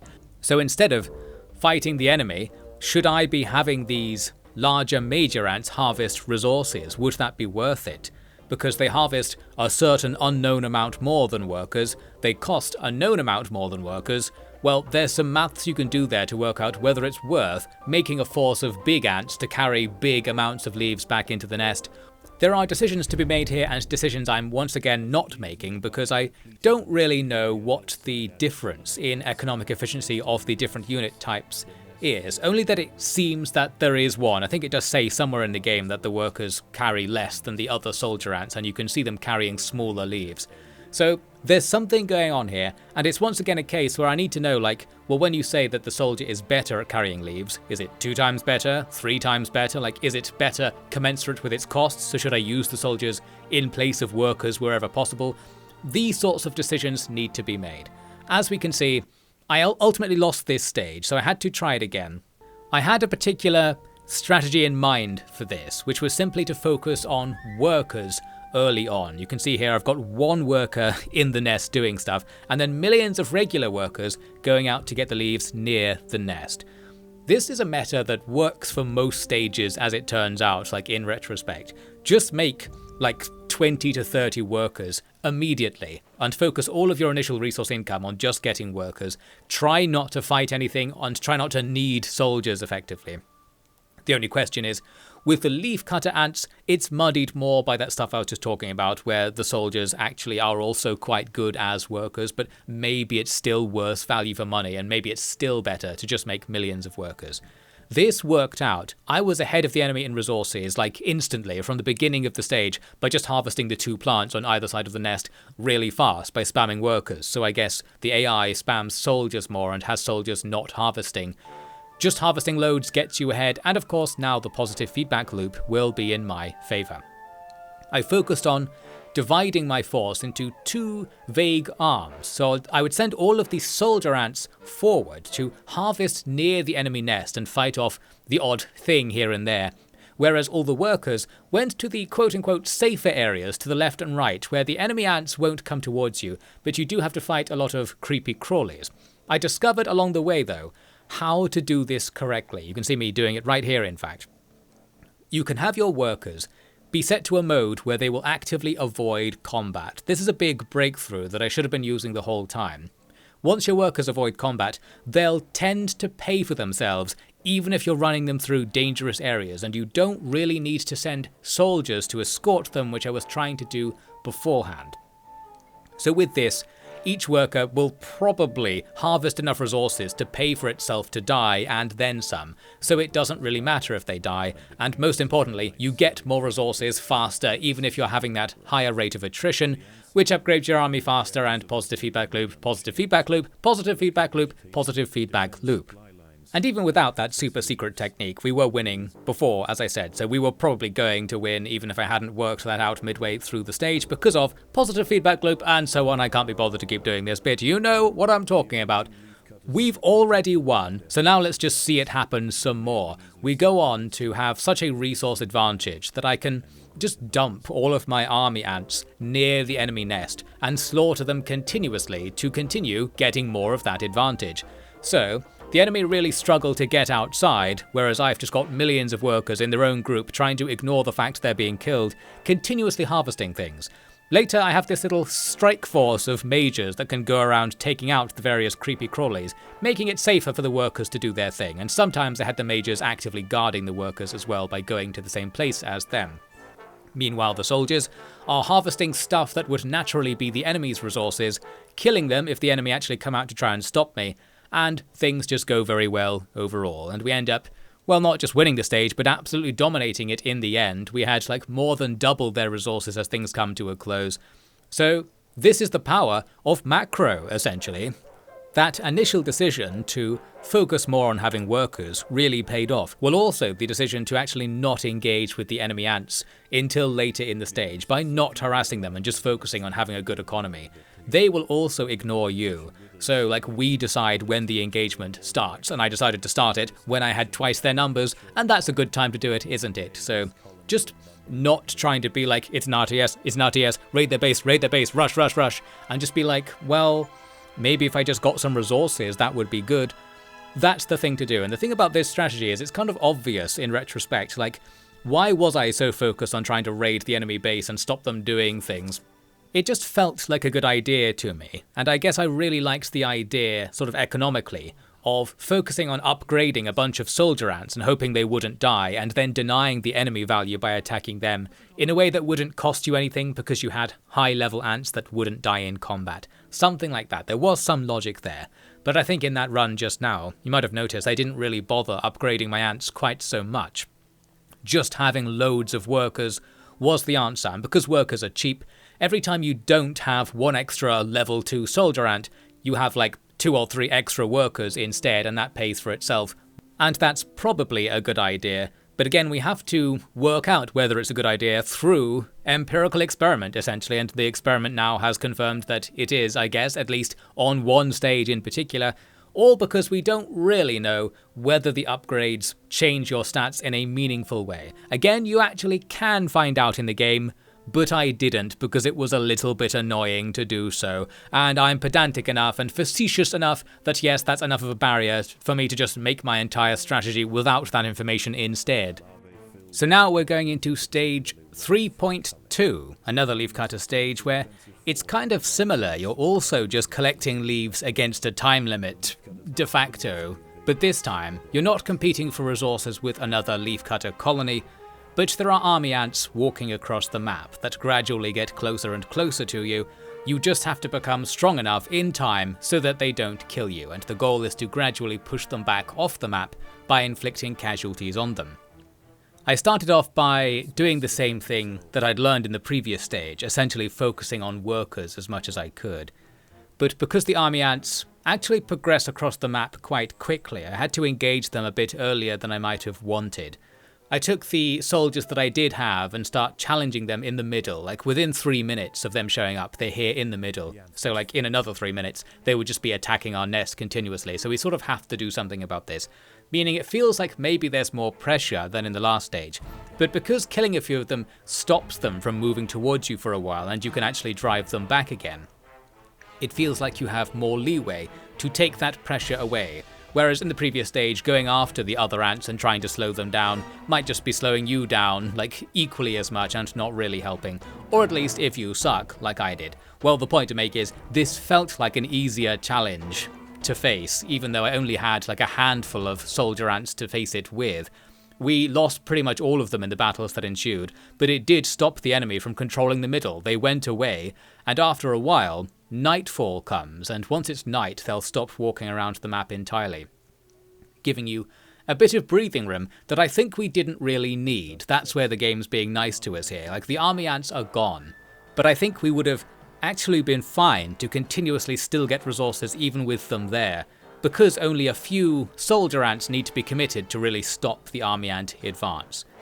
Well, with them gone, we just spent the night collecting tons of resources, although you have to fight all sorts of other predators, but they're not so bad. By morning, we've developed quite a substantial force using the resources taken overnight, and that force is powerful enough to go and stand in the middle of the map, and when the army ants start trying to come by, they just get absolutely slaughtered continuously, and their momentum bar, you can see at the top, starts going all the way back. That means they'll then only hang out at the far backside of the map, and we've reclaimed the middle, essentially. The only issue when fighting them is that your ants tend to drift away from their pheromone groups if there is a continuous line of enemies. They kind of work their way down the line, getting further and further away from where they're supposed to be, and they might go like up and down the line simultaneously in 2 directions, and the group can get split up and be weaker because of that, and you just have less control over the fight. You can order them not to engage, which might help out with that, and we'll try some tactics with that later because I needed it later, as it turns out, later in the campaign that is. For now, I pushed the enemy back. I then let them come back into the middle because I didn't want to contest them on the other side of the map. So they retook the middle very briefly, but then it was nightfall again, so we once again just start rampaging around. We actually fought continuously during this night because there were just loads of predators everywhere. Combined with the fact I'm now moving further from the nest to collect resources, means we just encounter loads of stuff. So millions of worms and spiders have to be fought off, and we probably took substantial casualties fighting them because I'm doing it in this messy way and not grouping up my units, just sort of trying to force the columns of resource-carrying ants through the enemies, having a few guys drop things on the floor to fight them now and again, that sort of thing. But by the next day, we're in a great position. My ranks have expanded once again, and this time I do challenge the ants at the back of the map, so this is the winning move really. The actual goal of the stage is to fight off the enemy at that back position to the extent they leave the map entirely. So I group up over there and go to fight them, trying to ignore the fact that I was actually fighting all over the rest of the map at the same time because millions of predators were going after my workers, and because my ants aren't split up into different groups sufficiently to defend multiple places at once. I was just kind of sacrificing the workers once again and hoping they would still pay for themselves as long as some of them got through the slaughter and delivered something now and again. Well, all of that aside, I guess it doesn't matter because our main group of ants up at the other end of the map did kill enough army ants to get them to leave. Therefore, we claimed the win and things seemed to go better than in the other leafcutter ant stage. And the question is, was that just because I had that better worker macro in the beginning where I got my initial resource pool going faster? Or was this stage actually easier? It felt easier to control the problem, like pushing the army ants back didn't require many resources and gave you a lot more time. So I felt like things were just lower pressure than in the previous stage. So maybe those two stages could be swapped around, but again, like the way I experienced them makes it so hard to actually make that judgment. I expect it's very hard for the developers to make that judgment as well, so maybe that's why possibly there are weird difficulty movements going on in the game. Well, with our win, we go back to the Formicarium, and I've now unlocked the max level Leafcutter Ant Major. So you don't actually get all of the ants that you see in the documentary modes available to you in the Formicarium mode, at least not at first, you just get a few of them. So I'm building this army that is 2 groups containing some woodcutter ranged ants, some black ant soldiers, and leafcutter majors, which are effectively like tank units that are big and attract attention. Next up, I decided to attempt the Formicarium challenge, since, well, now I've learned my lesson, I might as well just attempt to do it rather than grind first. So we go on in and, well, it's just a simple fight against another colony, but you can see an issue we're having here. I mentioned before how ants don't always go to their pheromone group, and we see a clear example where once the map's just this clear line, you can see on the minimap, for example, how much of our army isn't actually at the front of the line doing the fighting. They're walking backwards and forwards. The ants tend to go back and mingle with the queen sometimes. And that is causing an issue for us here, no doubt, because we need all the ants we can get in this battle against another colony, where, well, there are 3 problems we have. One is that I don't have any food, so I can't respawn my losses. The other is that we're fighting at the enemy nest, so we're far from where we would be respawning. And the third thing is, well, you might have seen, there's a finger coming down and killing our ants. The mad scientist running this experiment likes to kill us off to see how we deal with it, trying to make us stronger or something. So yes, between all of these problems, we end up losing, and probably the biggest problem to mention would be that the ants don't go where you order them to. Now, it's supposed to be like this, of course, but it's another issue of feeling out of control. Like, I do have more stuff than is in combat, I just can't make them go into combat. And it's one of the things where you have to learn to deal with it. That's the game, you don't have full control. But I just wish I did the whole time, and because I can see how it would be useful to have more control, I get mad about it, and hence I tell you that I'm mad about it, and the cycle goes on and on. There is a simple solution to this problem: have more ants. So I go back to the first leafcutter stage. Because I won so confidently on my second attempt, here I thought I'll make a third attempt with the challenge mode enabled, and I'll probably still win. The challenge mode adds flies to certain plants so that you can't harvest them. It may actually be possible to kill the flies. I wasn't sure if you could, I just avoided them. But because you get an achievement for avoiding them, I saw later, that means maybe you actually could not avoid them and just go after them. Well, I don't know. Essentially, it's the same as before, but our resource gain will be slower because the flies tend to be on our side of the map, so our resource gathering is more impacted by it. The other thing I did was be more careful about how I was raiding the enemy. So what you can do is go and try to raid them quite close to their nest, so raid really far forwards.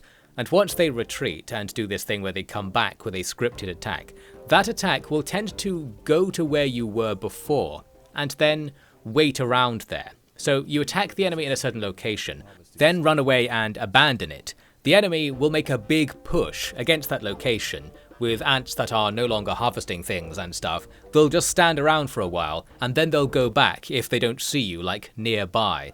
By doing that, we can avoid committing to any fights where we really lose anything or risk anything, and still be raiding the enemy and slowing them down.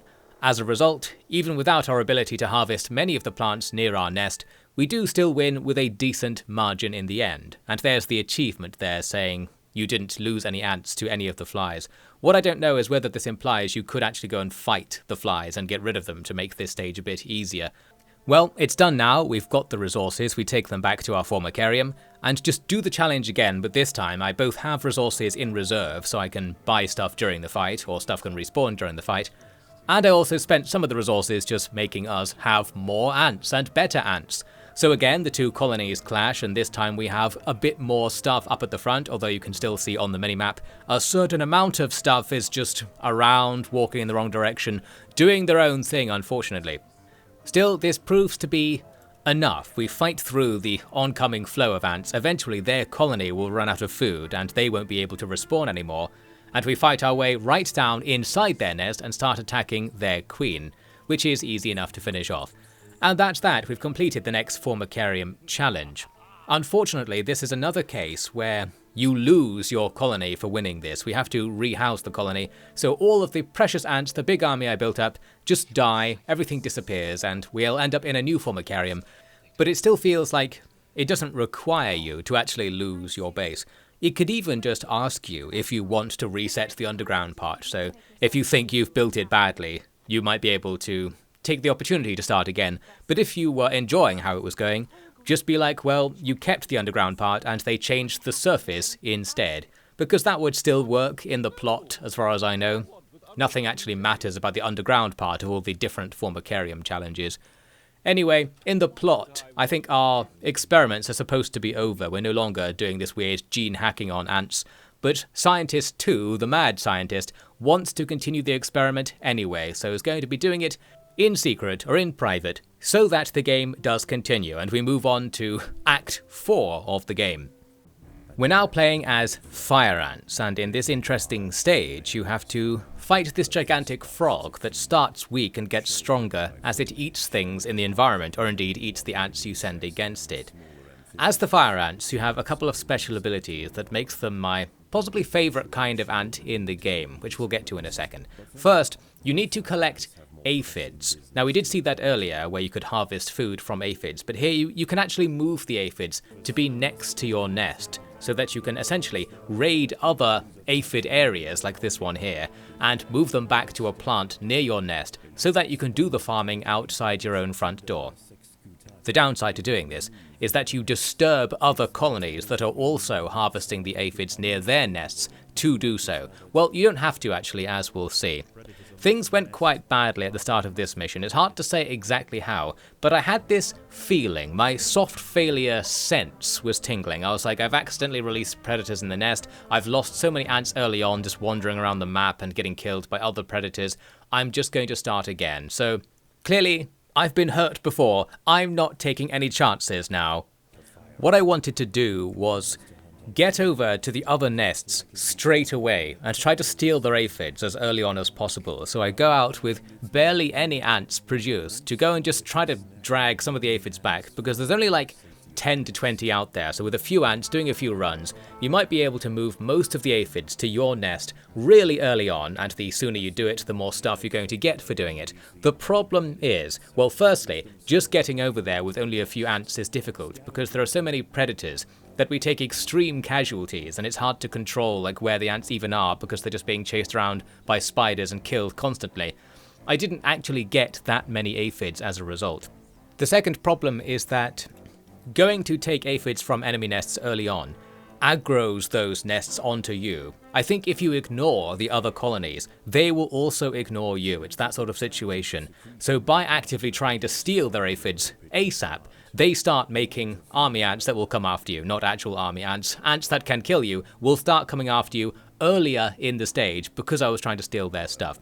Another option we had was pitcher plants, which gives you a certain amount of resources in exchange for most of the ants dying as they fall in. Well, I say most, a certain amount. Who knows how many of the ants actually die trying to harvest things from pitcher plants. I decided not to try and find out. I did discover that what you're probably supposed to do is take a pine cone that's in the corner, I didn't realize it was there for a while, and by the time I was harvesting it, it was nighttime and there were predators just annihilating my lines going for the pinecone. But the pinecone is a big pile of free food, and that's important because other than that, there isn't really a way to get food on the stage without playing the aphid mechanics or sacrificing ants to the pitcher plants. So they're just being something you can eat on the ground, plain and simple, is probably the best thing to go for to get started.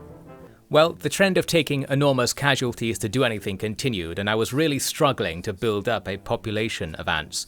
And here, as I fight this random beetle and lose even more ants, I wanted to mention that with the fire ants, this issue I had earlier about not knowing whether I should level up or make more ants is slightly mitigated, because with the fire ants, if you get them to level 3, another fire ant appears. That is to say, leveling up also gives you more fire ants, so it's less of a trade-off, if it's even a trade-off at all. Although actually, with fire ants, they have their other special feature, which is making pontoon bridges, and that's based entirely on how many ants you have rather than their strength. So there is actually still an extra advantage to going for numbers rather than leveling, even with leveling also giving you numbers if you commit to it hard enough. Essentially, the macro's a bit different, and well, before I had been trending towards focusing on numbers because that seemed to be working a bit better. In this mission I started trending towards focusing on leveling up because I thought that was going to end up being better, but maybe it actually wasn't because I was still struggling for numbers, and having numbers would be useful right now, for example, as I'm going to try and use the bridge mechanic. I struggled quite hard to actually prepare the bridge because the bridge area I wanted to work on was under attack by so many things constantly that I was just fending them off, and then by the time I was ready to make the bridge, I was under attack from the colony I disturbed earlier. They do these very long, slow attacks where they'll spend a lot of the day sending small raiding parties at you, and they're relatively continuous, so you have to fight them constantly, and while you probably win the entire time, you're sort of wasting your ants' time doing this and incurring some gigantic opportunity cost. That means it was probably a good idea to leave those ants alone in the beginning once again. And of course, this bridge thing is what you would do instead. The map has 3 areas that can only be reached via doing this pontoon bridging mechanic, but they have aphids in them, so that's a way to get aphids without disturbing the other colonies, allowing you to build up a bit of an income such that when you do want to steal the income away from the other colonies, you're in a better position and you can focus them down, and it won't matter so much that they're going to attack you in response, or maybe you could just outright kill those enemy colonies. That's the way this game always tends to go, I think, where you realize what you should have done after you've done it, like a bit too late. It's like, that would have been a better way to do things, and then you probably just have to play the stage again. It's a very trial and error-y sort of game just by the nature of it. Like, working out macro is hard if it doesn't really flood numbers in your face. So we're doing everything the hard way, or, well, in my sort of personal style, getting it wrong and then trying to succeed anyway because A, I can't be bothered to do things again that much, and B, I want to just see if it's possible to complete the stage while playing poorly, because that's something to comment on unto itself. As you might have seen just there, there is another challenge, which is that at night, frogs burrow into your nest and they break walls open and stuff and just sort of ruin things for you. This adds an additional layer of soft time limit, I guess, because you've got the big frog up top, which is gradually getting stronger and stronger, so you want to kill it sooner rather than later, and every night your nest will get more ruined and more toads tunnel in each time. So there's this escalating challenge you have to put up with if you're going to survive on the map for a long time. Therefore, it's best to play things quickly. Probably meaning those mistakes I made earlier, like aggroing the enemy colony, not taking the aphids on the island as soon as possible, focusing on leveling instead of numbers early on, all of those mistakes will be positive feedback looping into my face right at this moment, making the stage harder than it's quote-unquote supposed to be, and you're quote-unquote supposed to learn that the hard way, I think. So while I'm sort of complaining, being like, oh, if only I would have known, I would have done this better, I think you're not really supposed to know, and just sort of learning in a kind of way is what they wanted you to do. You need to approach Empires of the Undergrowth, I think, with a little bit more of a patient mindset than I do. I can kind of feel why it's good to trial and error and not care about losing and being like, yes, I learned things along the way, and then be excited to apply those lessons and see how it goes next time. But as I've mentioned a few times, I'm kind of here like just trying to play through the game like as quickly as possible. Like I always have this very rushy mindset where if it's not possible to play like perfectly the first time, like if the game isn't really setting me up to succeed, and I can be like, yeah, I just succeeded with my own skill, I didn't do any trial and error stuff and like have to rely on experience instead, that's when I get mad. And that means I'm not going to like most video games, doesn't it? I'm trying to change that, I think, in myself. We need to chill out a little bit. And Empires of the Undergrowth did help with that, because I liked the game enough that I didn't really mind playing the stages multiple times and sitting back and thinking about what good ideas would be. Or at least, I didn't mind in like the second half. I think I did mind early on. This game changed me, as I've already mentioned, not only into an ant, but into a better person. Now I have more consideration for the plight of the ant, for the ants don't know the macro, the ants can't see their stats, and yet they must still undertake these strategic challenges, and here we are truly getting that ant experience. So you could say it would be against the spirit of the game for it to just tell you what leveling up does, because the ants don't know what leveling up does. The ant queen doesn't know what leveling up does when it's like spreading pheromones around the place. Who knows? Maybe this is the true ant experience, and by embracing that, and to stop being mad about it, is to be at peace with the universe, or at the very least, with all of the ants. You might be wondering, what's Devin talking about? I was wondering that as well. I had this thing recently where I've been trying to write down notes about what I would say in the video rather than just completely off the cuffing it, which is what I usually do. And, well, I stopped reading them at some point. Let's try and get back on track. Now I'm going after the southern colony to steal their aphids. The southern colony are, well, I forget what they are, some sort of small ant or miniature ant that are easy to kill. So they're not much of a problem, and we have enough stuff on our side that we can just sort of slaughter them back into their nest and take all the aphids guaranteed. I actually forgot back at my nest to have any workers harvesting our aphids, so for all my efforts here, I'm not actually making any money off this right now. Maybe I will eventually. I do have a group of workers standing outside of the nest doing something. I'm not quite sure why they're standing over there, group 3 at the moment. I don't know, maybe I was hoping to harvest the corpse of something or something. Well, the point is, we do get all of the aphids from the southern nest pretty easily. So after that, we're going to be making tons of resources. However, the big head ants to the west are still trying to steal stuff back. So we hang around and fight them off. This is getting easier and easier because now I have 2 groups of ants. I can have one group fighting the continuous waves of big head ants. The other group is heading south to go and take more of the neutral aphids from the environment. And we're now strong enough or high level enough that even though there are salamanders and wasps nearby, it all goes smoothly and we steal all of the aphids successfully. And it just makes me think I probably could have done this way earlier in the stage and been in a much better position as a result. Luckily, if you're getting strong real fast, the soft time limit on the stage doesn't really apply because while the bullfrog is getting stronger slowly but surely, at this stage we're getting stronger faster, so waiting a long time now is to our advantage. Although that said, the toads are still at it and they're going to be more and more at it. We are so powerful now that we're like ahead of the curve, so even though more toads are attacking, it's very easy for us to actually kill them. The issue will just be that I need more groups of ants ideally to fight multiple toads at the same time. But as ever, that's one of the micro options not really available to us.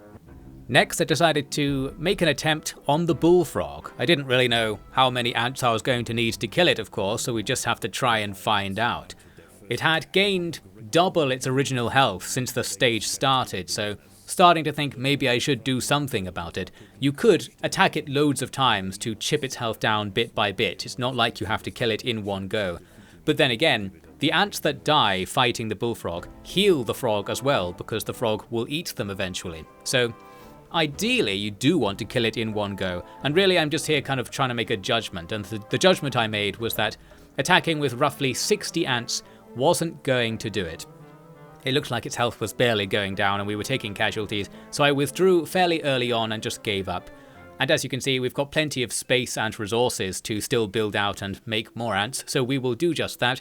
Also helping out with that, I can take the final set of neutral aphids here. This wasp tries to interfere and dies instantly. That's how you know you're powerful enough in this game, if everything just dies instantly when it tries to challenge you.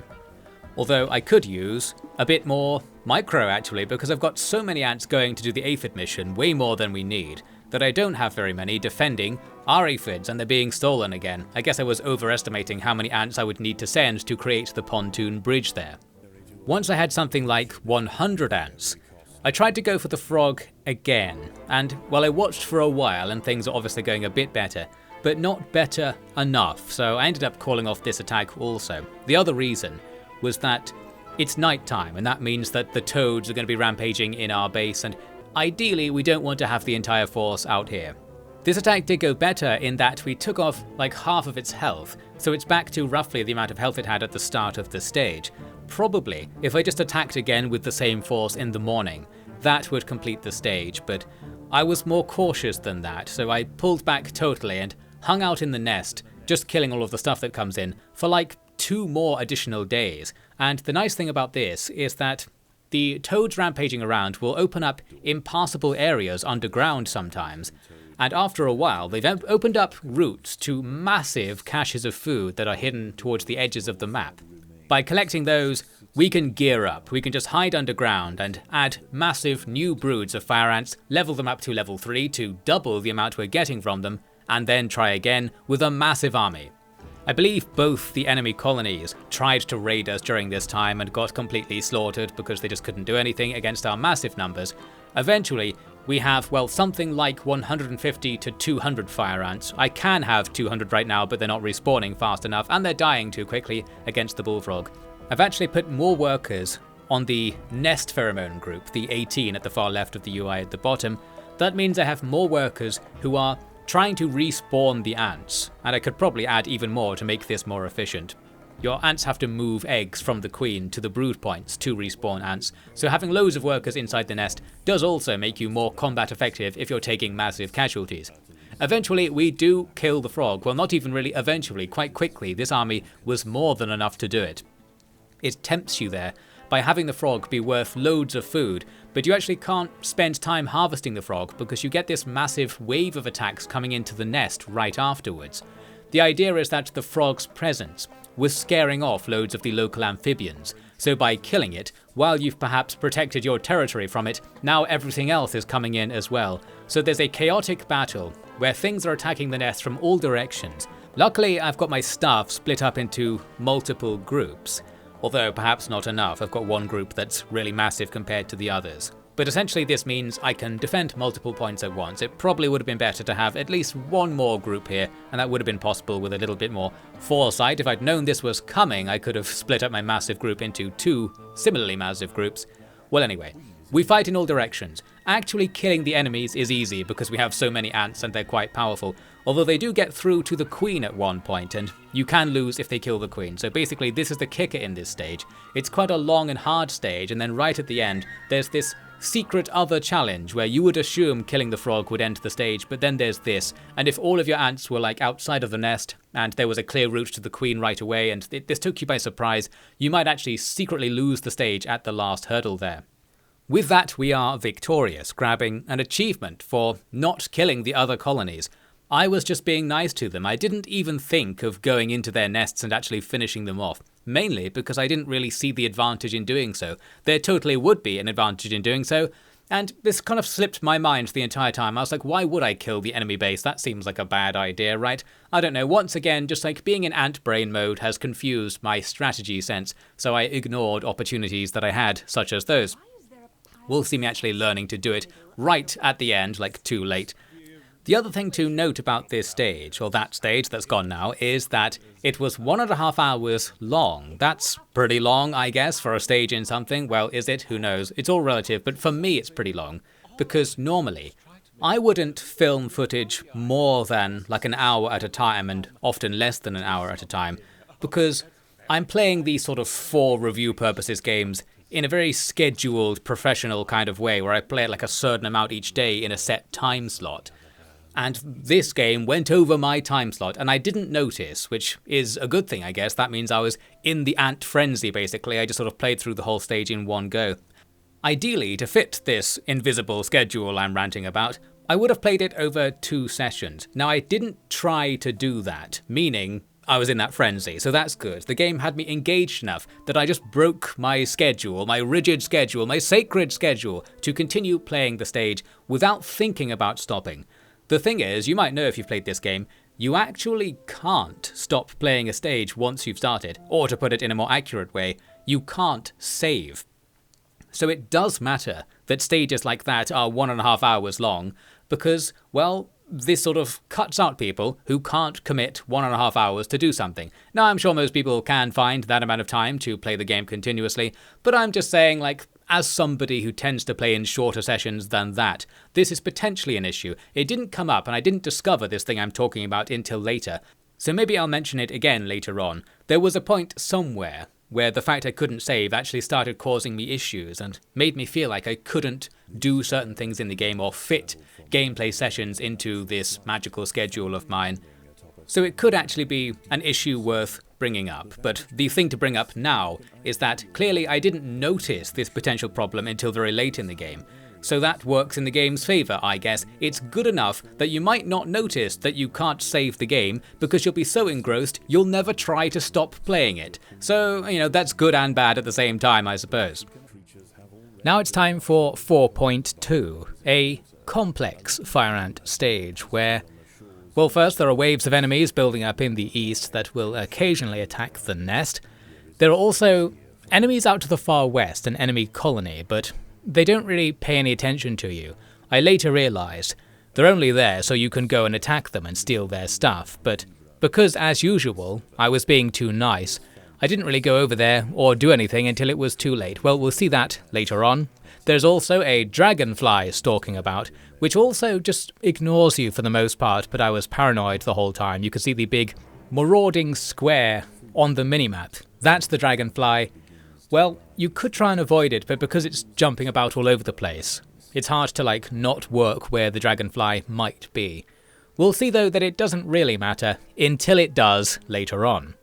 The big mechanic for the stage, though, is that we once again have water rising over time, and, well, because we're the fire ants, this now presents opportunities sometimes because the water might rise in such a way that it lets you form a new bridge to a new location.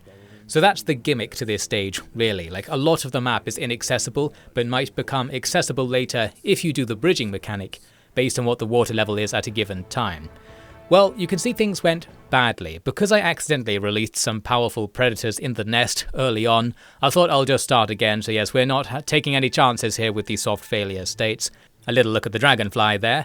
Obviously it's not paying attention to me directly below it, so that's good. What I'm doing is trying to action the lessons learned last time. There are various pine cones around the map, so I was thinking you're probably supposed to get the pine cones as soon as possible because they are easy prey, and then there's not that much to eat on the map after that, but again you can collect aphids sometimes, and there's stuff marauding about, including inside the nest. So every now and again a wave of creatures comes from the east where they were gathering to escape the rising tide, and they'll come into the nest and cause a kerfuffle.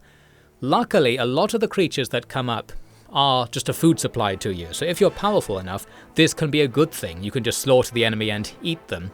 We don't quite have enough ants to effortlessly just take in anything that comes our way. But there's an idea there. There'll be some food coming in our direction thanks to this wave mechanic, although sometimes it is going to be powerful enemies, and as usual things will get harder as time goes on. But yes, there are issues in that there just isn't that much food around, so there's no clear and obvious food income.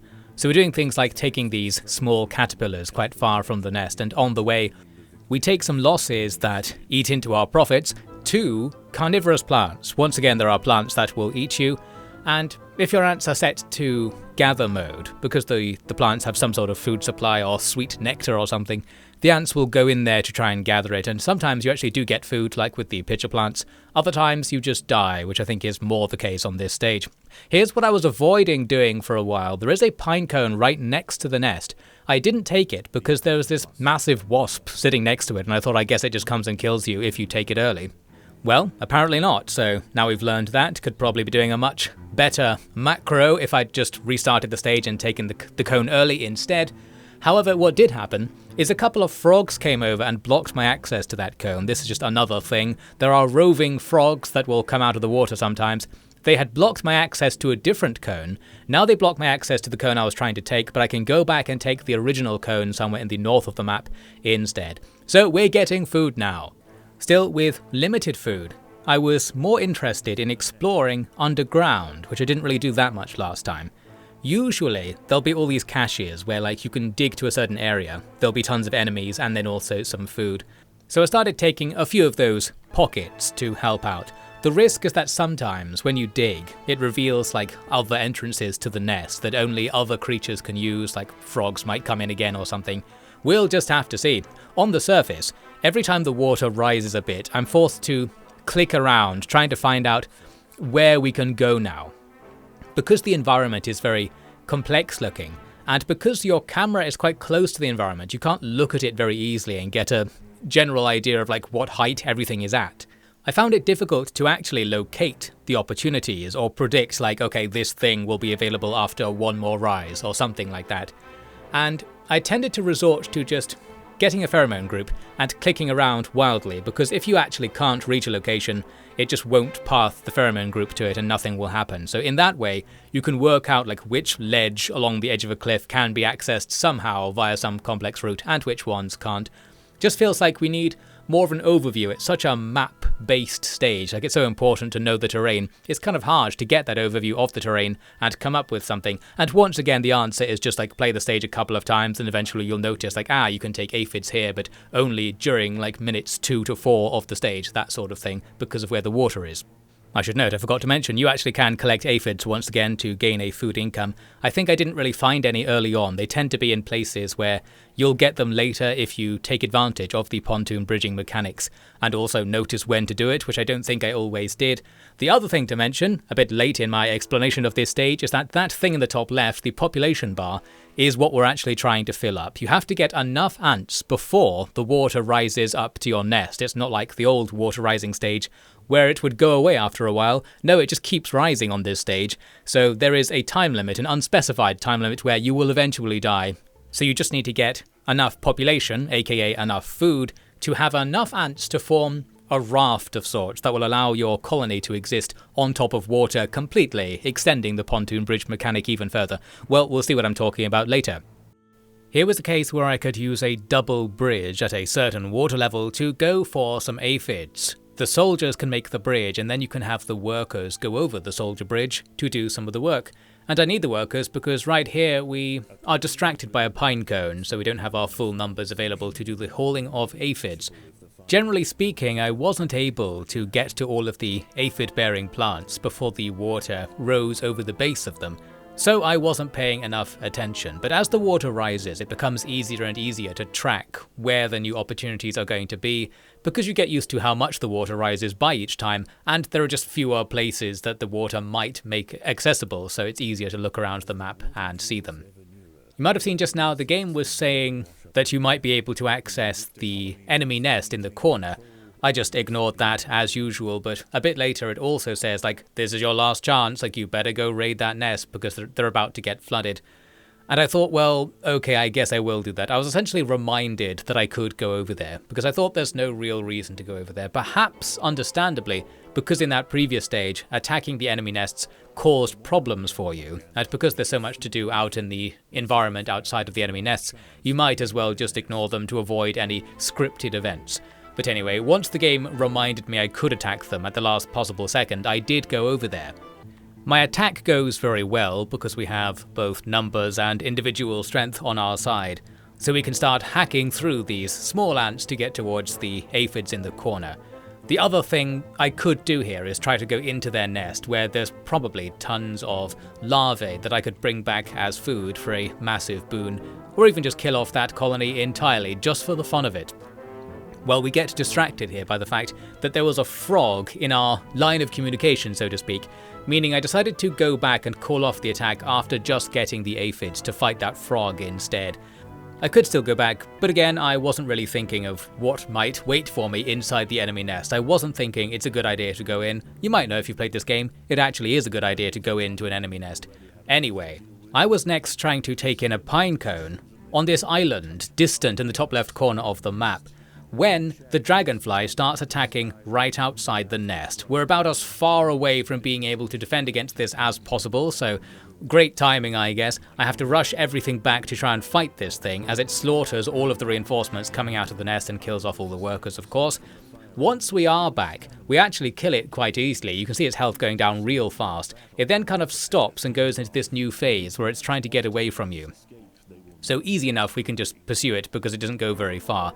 The only problem we have is the control issue I've mentioned before, where it takes a while for your group to register the new orders, and not all of them actually do what you say. So in a case like this, where there is presumably some sort of hidden time limit where it's going to go back a phase or something if you don't kill it fast enough, seeing the ants mostly standing around here, like gradually thinking about going to the new pheromone position, it's annoying. Now I know it's more realistic, like we aren't actually controlling the ants like robots, they probably shouldn't just move instantly when we give orders, but as a game and like as a strategy puzzle, it does feel frustrating that you can't do that, so I'll just complain anyway. But yes, once we actually get the combat going, we slaughter this guy, so it's a relatively easy boss, and we get some food as a result. Now I immediately go back to trying to take that pine cone in the corner while I still can. This is very dodgy because we don't really have enough time to do it. I was trying to wait as long as possible before recalling this group, so I decided to recall them when the timer counting down to the next water rising stage was at 20 seconds, thinking, well, that's a round number, isn't it? So that's probably a good strategic choice. Again, we just look to the stars for our strategic advice in a mysterious macro situation where we don't really know what to do. And it works about as well as looking to the stars for strategy tends to work. It sort of works sometimes, and this is not one of those times. We lose basically the entire bridge, but only just. If I'd arbitrarily selected 30 seconds as the time to do it, that would have worked just fine, and I would have been praised as a genius strategist. Oh well. Despite the huge casualties, at this late stage, we've got loads of aphids stored up, and there are still a few food sources near the nest, so we are able to get the population we need, even as the map itself is disappearing quite rapidly. Once you have the right population, all you have to do is go outside basically and go and stand on the highest point in the map, ready to get completely flooded. The only question is whether your ants will actually go there. Of course, lots of them aren't going there. As you can see, they're all just hanging around in the nest and stuff. But once enough have got up there, it will declare you victorious. So this is what we were working towards the entire time. Our queen will quickly jump onto our raft of ant bodies, which will now float off to victory somewhere. And that's the stage completed. It was a difficult and complex stage, but the good news is I was able to do it first time, and of course by first time I mean quote-unquote first time. First time if you ignore the fact I rage quit immediately after like having a bad start or things like that.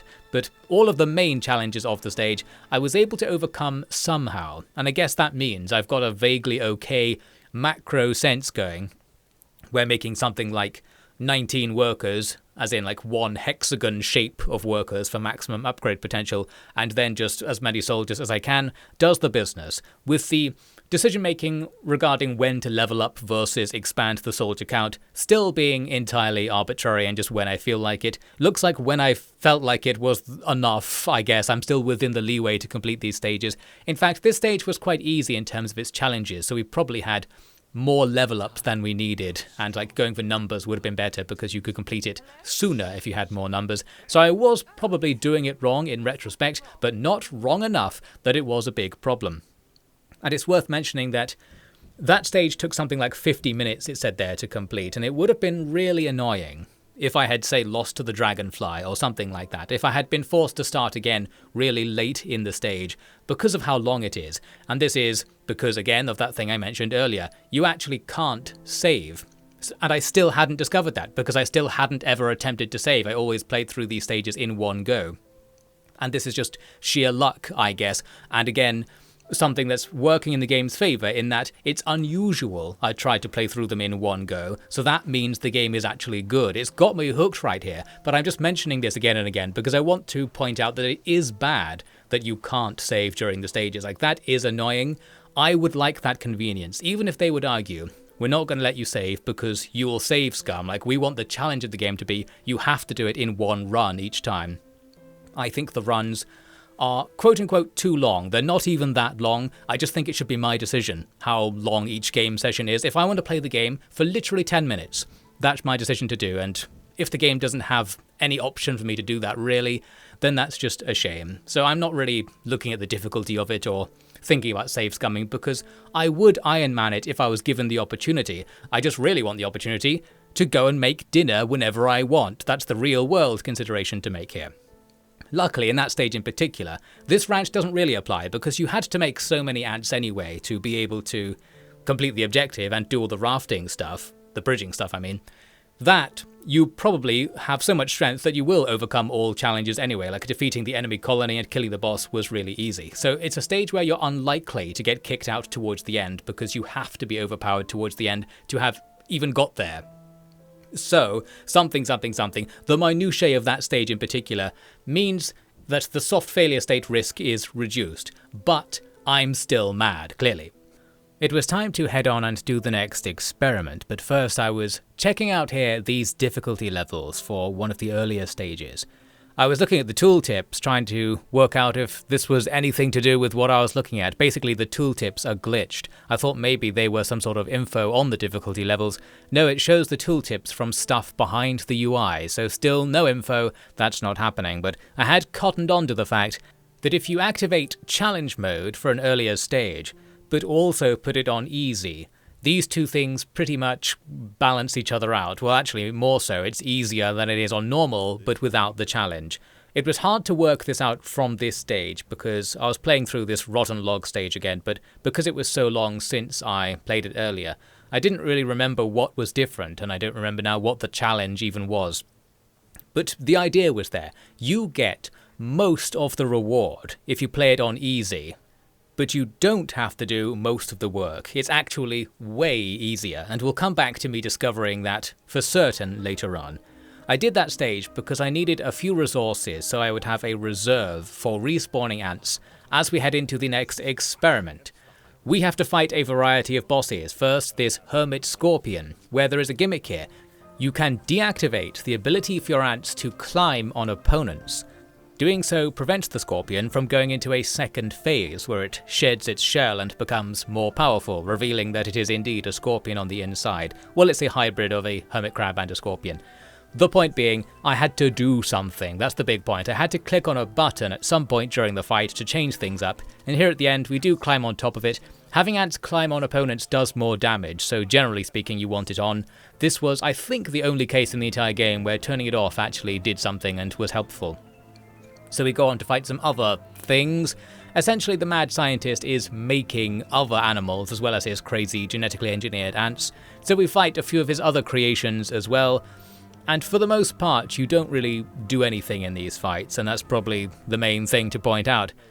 There's no quote-unquote gameplay associated with boss battles. It's more just a test of whether you have enough resources to actually get past these things. Do you have the number? If you do, you just watch the number doing its thing. And I'm not necessarily complaining about that. I like watching the number doing its thing, but it's worth pointing out, you're not really playing these stages, it's just a test of whether you played the earlier stages for all intents and purposes.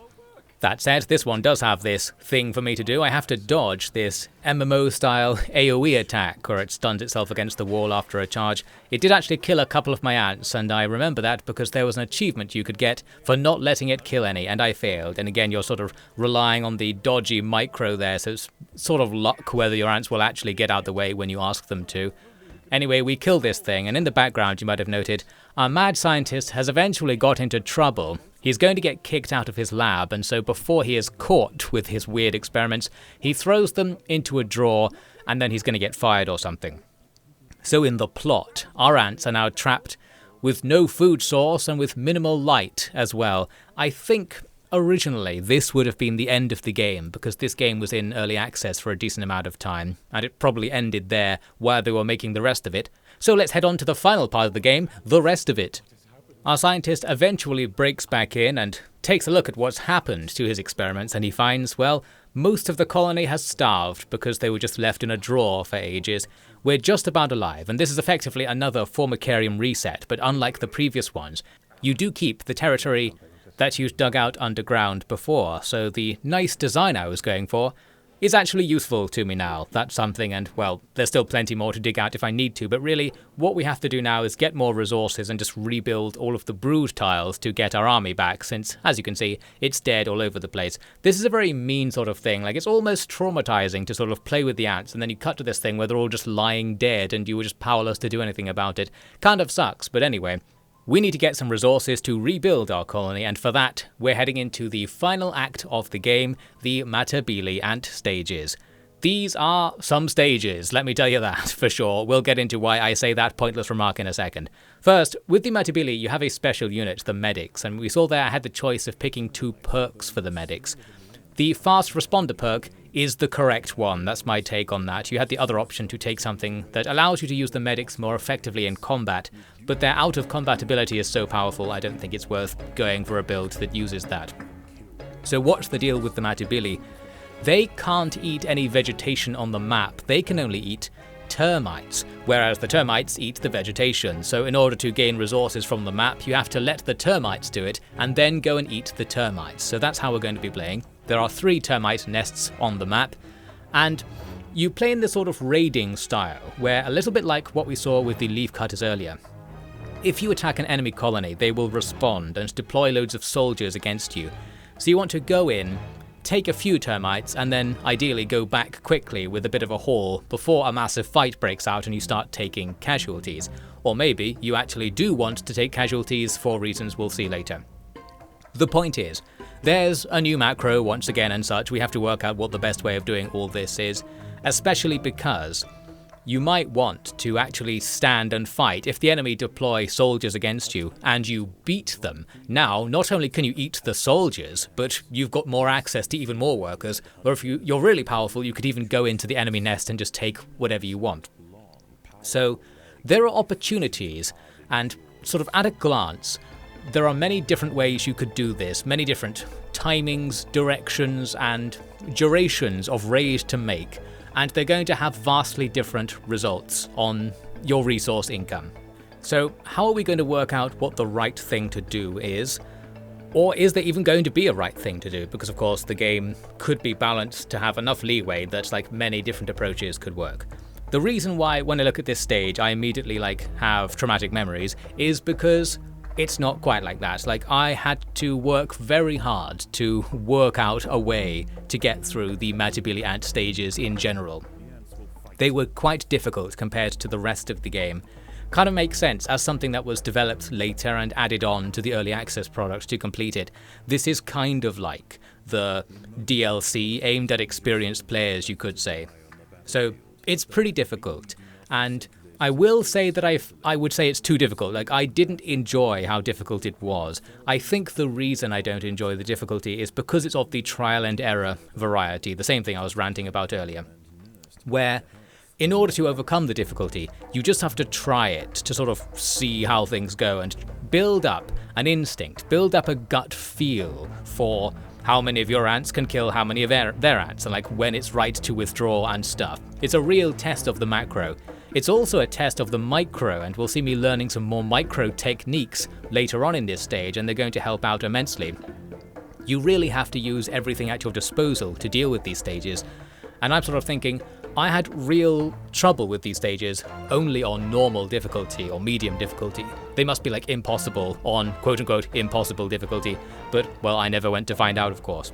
The thing about all this ranting is, we have to remember, doing these Matabele ant stages is completely optional. You do not have to do these things. So while I'm going to be showing you these stages, and I'm going to be probably complaining the whole time that it was difficult and it wasn't giving me the information I needed to avoid that difficulty, and it was forcing me to do everything the long way, the trial and error-y way, where there's a sort of inglory to it where it is difficult to do, but there's no sense of achievement for completing it, not just because of that stuff I was ranting about earlier where there's no glory in victory or whatever it was I was saying hours ago. This is like weeks ago in real life to me.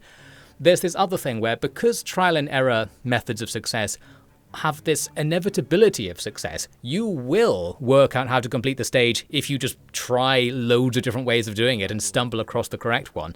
Actually doing it is robbed of any sense of achievement, because yes, you will do it. There wasn't a skill aspect other than how quickly you did it. The skill is how quickly you gain a gut feeling by staring at a numberless battlefield and just sort of guessing what the correct stuff to do is. I don't know. I didn't enjoy getting good at these stages, but I did have to do it to get through them.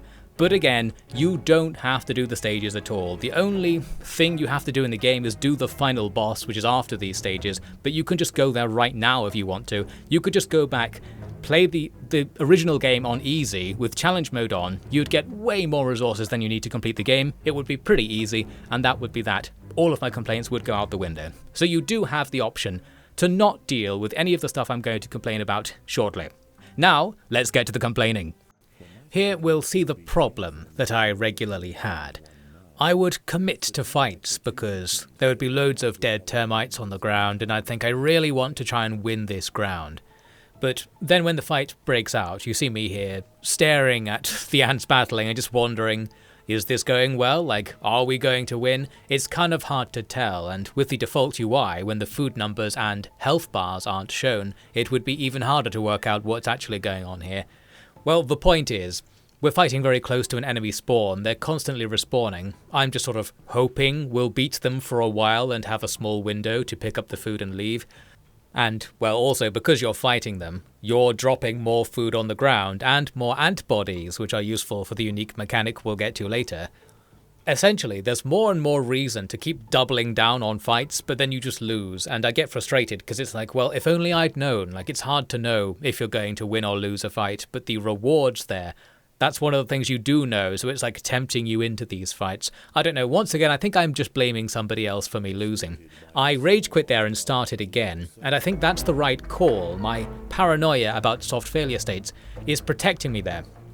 Because from my experience, one defeat is a soft failure state in this stage, and it's a long stage, so if any of your raids go wrong, just starting again might be required half an hour down the line, so you might as well do it now, that sort of thing. Well anyway, there's a tiny bit of micro here on display where I was switching between being on food gather mode and not food gather mode. You need your ants to be off food gather mode while they start the raid, and then you turn it back on as you retreat, so that they will hopefully retreat while also carrying some food off the ground. It's not quite that easy because we're picking up food from the middle of a fight, and if you get attacked while carrying food, you'll drop it. Also, if you have the ants on combat mode, they might just drop it in order to go into combat if there's combat nearby, so they will aggro onto things instead of taking the food as a priority. That's bad micro basically. I need to fiddle with the buttons a bit more, and we'll get to that. Here's me using another mechanic of this stage, the midday sun. The termites hide in the middle of each day. The stage takes place over 4 or 5 days.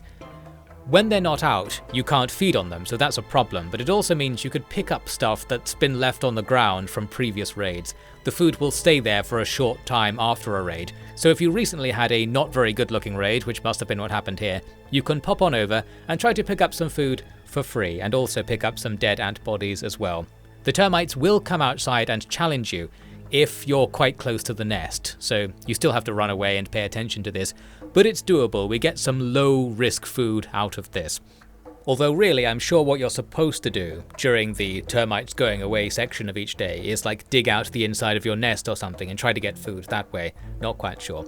Here's an example of a difficult judgment call. There's loads of food on the ground, but the fight here just about carries on at the end of our raid, and I've got a few ants who I could bring in to continue the raid. But of course, more and more termites are still coming out of the nest, and we just have to call this, like, do we go for it? Do we want that food? Do I bring ants over that might die in the ensuing combat and not pick up any food, so this could be a loss move? Or, if we win this little fight here, it's a win move, but will this little fight go on forever if another group of termites comes back? How long will it take for my ants to return from the nest after delivering the last round of food to come and pick up this round of food? Will they arrive after the fight's lost and thus just jump into a losing fight themselves? These are all the questions you have to answer to succeed in these raids, and again it's just a judgment call. I think here, this is me getting it right. We do win this secondary fight, we actually held off the enemy's counterattacks, secured a bunch of food, and things went well, probably because I've attacked that one nest so much it's now weak, but of course that means the next day it will produce fewer termites and there'll be less food next time. So that might even be a bad thing in the long run to have gone in for that double tap and taken more stuff. Back at it again with that I don't know commentary, one of my favourite commentary styles. Here's an example of things going wrong. There's so much food on the ground right here, so you can see I was very tempted to keep this fight going, and I've got the guys on gather mode. So that means I want them to leave the fight whenever they can, just pick something up and run, but I also still have them on combat mode, so they'll fight nearby enemies. That combination doesn't work, and we get wiped out there, losing tons of stuff. And here's how I know losing tons of stuff once in a stage is going to be a problem. It's because of the bosses. Sometimes you have to fight a giant thing that's attacking the nest. In this case, it's a giant centipede, one of the strongest enemies in the game, perhaps the strongest enemy in the game, because it has these AoE attacks where it kind of spins around and sends everybody flying. And it isn't aggroed or locked down when you attack it. So while I fought this guy outside of the nest at first, it's happy to quit the engagement and run deeper into the nest. That's going to be a problem. Well, actually not necessarily. The issue would be like if it goes and attacks your queen before you've run out of ants to fight it off with. In my case, I ran out of ants before it got to the queen, so we had a long battle inside the nest in which everything died, and then it gradually just stands there killing the queen. Sometimes the queen spawns more workers to try and get things going again, but of course they also die instantly, and we fail. So that is my signifier then, that I didn't have enough ants by that time in the stage to deal with that gateway the game presents. So I need to do better. And one thing I could certainly be doing better is using the Matabele ants' unique mechanic, this medic thing I've mentioned a couple of times. In this next run, I use the other kind of medic, the anesthetic medic instead of the fast responder medic. This kind of medic is one where they get a combat bonus, like they slow enemies down when they attack them in combat or something like that. So I've mixed more medics into my raiding group, hoping that will make the combats go better. Now that's not a particularly useful thing to do with the medics, and even having them in the raiding group is a problem as well. The medics, basically, will pick up dead ants and take them back to your nest. From there, they will revive them, creating another ant, and this zombie ant acts separate to your pop cap. That's why it's so insanely powerful. You can, with perfect medic play, double your pop cap. Although these zombie ants I think are a bit weaker than normal ones, but still pretty good, huh? They can still carry food and do various things for you. So that's how you can actually get a lot more powerful than it looks like you are. For free, I might add. It doesn't cost any resources to respawn an ant via this method. So all my complaints about losing fights or whatever, I need to use this mechanic, don't I? I could be sending in up to twice as many things if I've taken enough casualties and have enough medics to get this zombie ant army going in the background. To do that though, I'm going to have to move the medics out of the first pheromone group, and I remember earlier in this stage I did have them in the second pheromone group and was microing the medics separately, but then I mixed them back in, so clearly I thought it was a good idea to have them amongst the raiders. That's not the case, so I clearly didn't understand what was going on by this stage. The point being, you might want to have them stand back from the fight with combat mode disabled and gather mode disabled, because if you're letting them take food back to the nest, that's kind of a waste. They could be taking ants back to the nest to get you a free additional ant for the next raid. And if you have them in combat mode, well, they're just wasting time entirely because they're not very good in combat even with their special buff that slows enemies. So those are the tools we have to play with. And as I said, I think I didn't appreciate this because I was just using them wrong. I probably was experimenting and thinking maybe the anesthetic version of the medic will slow down the boss to the extent that you don't need that many ants to kill it, or something like that. I suspect that was my thought process. But, well, spoilers basically, I don't think that's the right call, and we're about to see why in the footage of course. Here's a look at the first boss, which I didn't show in my previous run, the Sun Spider. The Sun Spider comes in during the night and attacks the entrance to your nest. That's why I'm standing outside this time. I thought maybe I can make this fight take place outside the nest. Here's why I wanted to do that though. It just barrels in and breaks the entrance to the nest, and as you can see there, it does this area of effect stun attack to effectively stop you from doing anything about it. Therefore, it gets into the nest. But the actual issue is that it's made the entrance to the nest larger, so other creatures will be able to attack the nest as a result. In my memory, this didn't make a huge difference. Like, there are large things like salamanders and lizards walking around, but I don't think they tried to come inside the nest as far as I remember. Although the centipede we already saw is one such creature that will now be able to come inside. Well, anyway, the spider comes over to the queen, but I'm able to catch up and jump on top of it. Once we're actually in combat with it properly and it's not stunning us, it goes down easy enough, which is promising. It means we're probably somewhere on the right line in terms of the meta and the macro.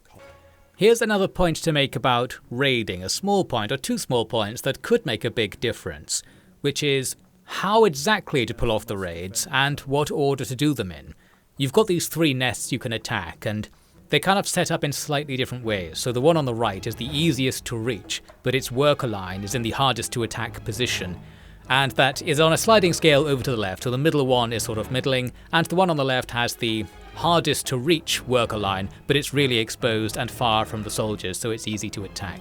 This one in the middle that I'm attacking here is the most difficult to attack in a certain way, in that the pathfinding goes in a strange way, like right in front of the nest entrance, so it's difficult to use the side passage to attack their worker line and not accidentally walk right into the nest entrance. So just have to pay attention to that.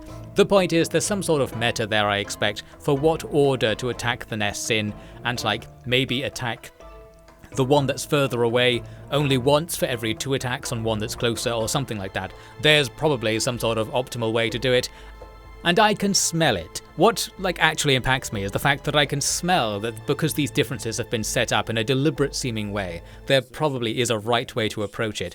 But I feel mad that I don't know what it is and can't really intuit what it is. Just mad at myself here rather than necessarily mad at the game.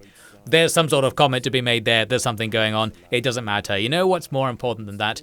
There's a massive centipede rampaging through the nest. So the test is, have I done better enough in this new run with the knowledge of the small decisions regarding raids I mentioned before, that I have got more food, so I have more ants, so I can kill this centipede. This is what it's all about. And so far it doesn't look that good, but yes, we actually do eventually defeat the centipede. It half kills the queen, it kills more than half of my stuff, but after rampaging around for a long time, we do bring it down. So things are going better than last time, that's something. And I would guess the only reason it's really going better is that I have a few more medics than I did last time, because I think medics are the true meta, as we'll see in a second. So that's done, and the fact it killed half my army is actually not such a bad thing, because of the medics. The medics are going to bring back most of what I just lost, although the food you get from killing the centipede isn't enough to cover the regular respawn costs from all the casualties, so it's not like this is a good thing overall, but it's not that bad, or something. Not that bad. Looks like we're nearly failing, but guys, it's going great, honestly. Please ignore the fact there is a massive scorpion now in the nest.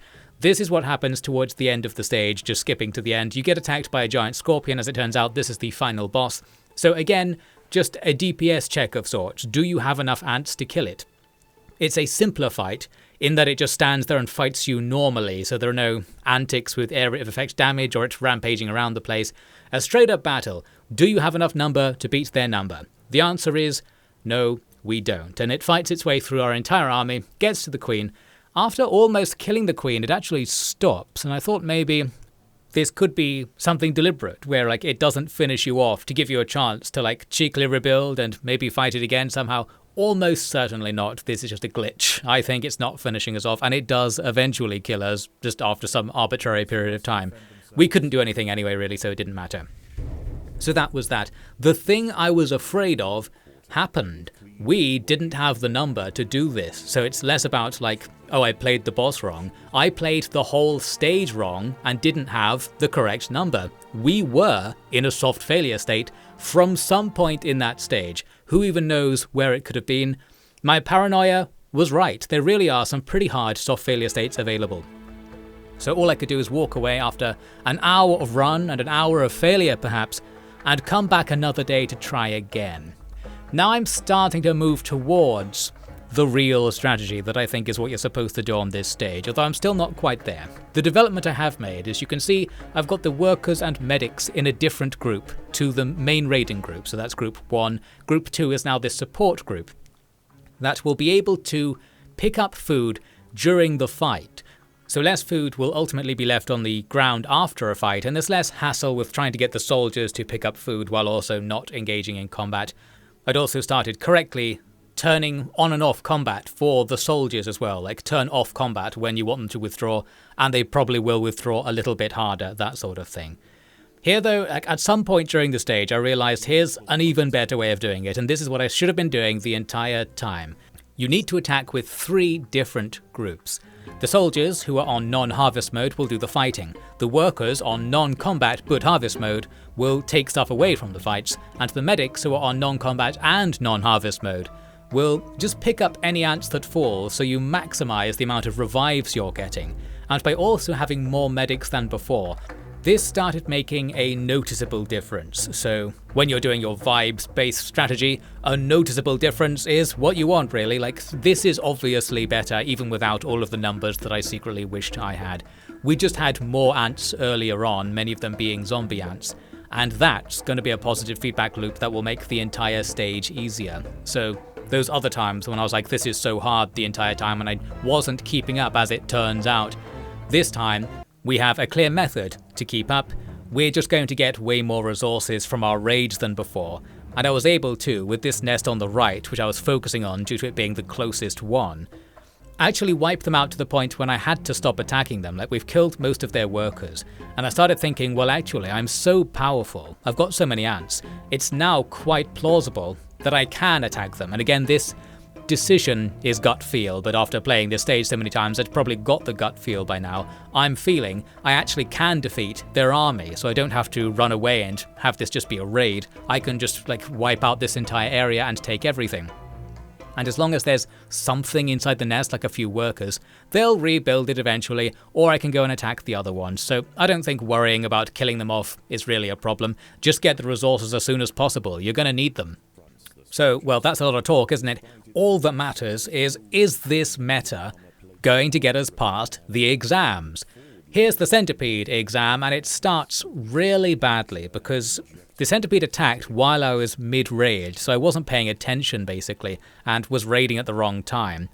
This means I have to run back to the nest. I lost tons of stuff to both the Centipede and a random spider that was blocking my line of retreat. So there are bodies all over the place, but we do end up getting a successful battle in the nest. The Centipede got pretty close to the Queen, but did less damage than before. We did it, we've got the numbers, and now we really are going to bounce back in a very medic-y way because that huge stream of bodies outside the nest can all be revived. Combined with the fact we have more medics than before, and they're on fast responder mode, which I believe makes them run faster while they're carrying like ants to revive, or maybe it just makes them revive them faster. The actual revival process is you pick up the ant, take it back to the Queen, sort of dance around a bit, and then you get a free ant, something like that. So that happens faster with the fast responder perk chosen at the start, and the result is I've finally done it, I think. Like, looking at the bottom, I've got almost double the amount of ants you can have. I'm finally using this unique mechanic to its nearly full potential. And that was the key to all of these stages, I think. Like, maybe I should have just known this from the beginning. For whatever reason, I was trying all sorts of things except reviving tons of ants. Maybe it's because you have to let your ants die to do this, and also, if they don't die in like situations where it's easy to get them back, it can cost a lot to actually make the revivals go through. But with this separate grouping strategy and just being better, just having more resources earlier on thanks to that, it all got a little bit easier and crossed that threshold from being like a positive feedback loop of failure to a positive feedback loop of success. There's some narrow line between them there in the meta.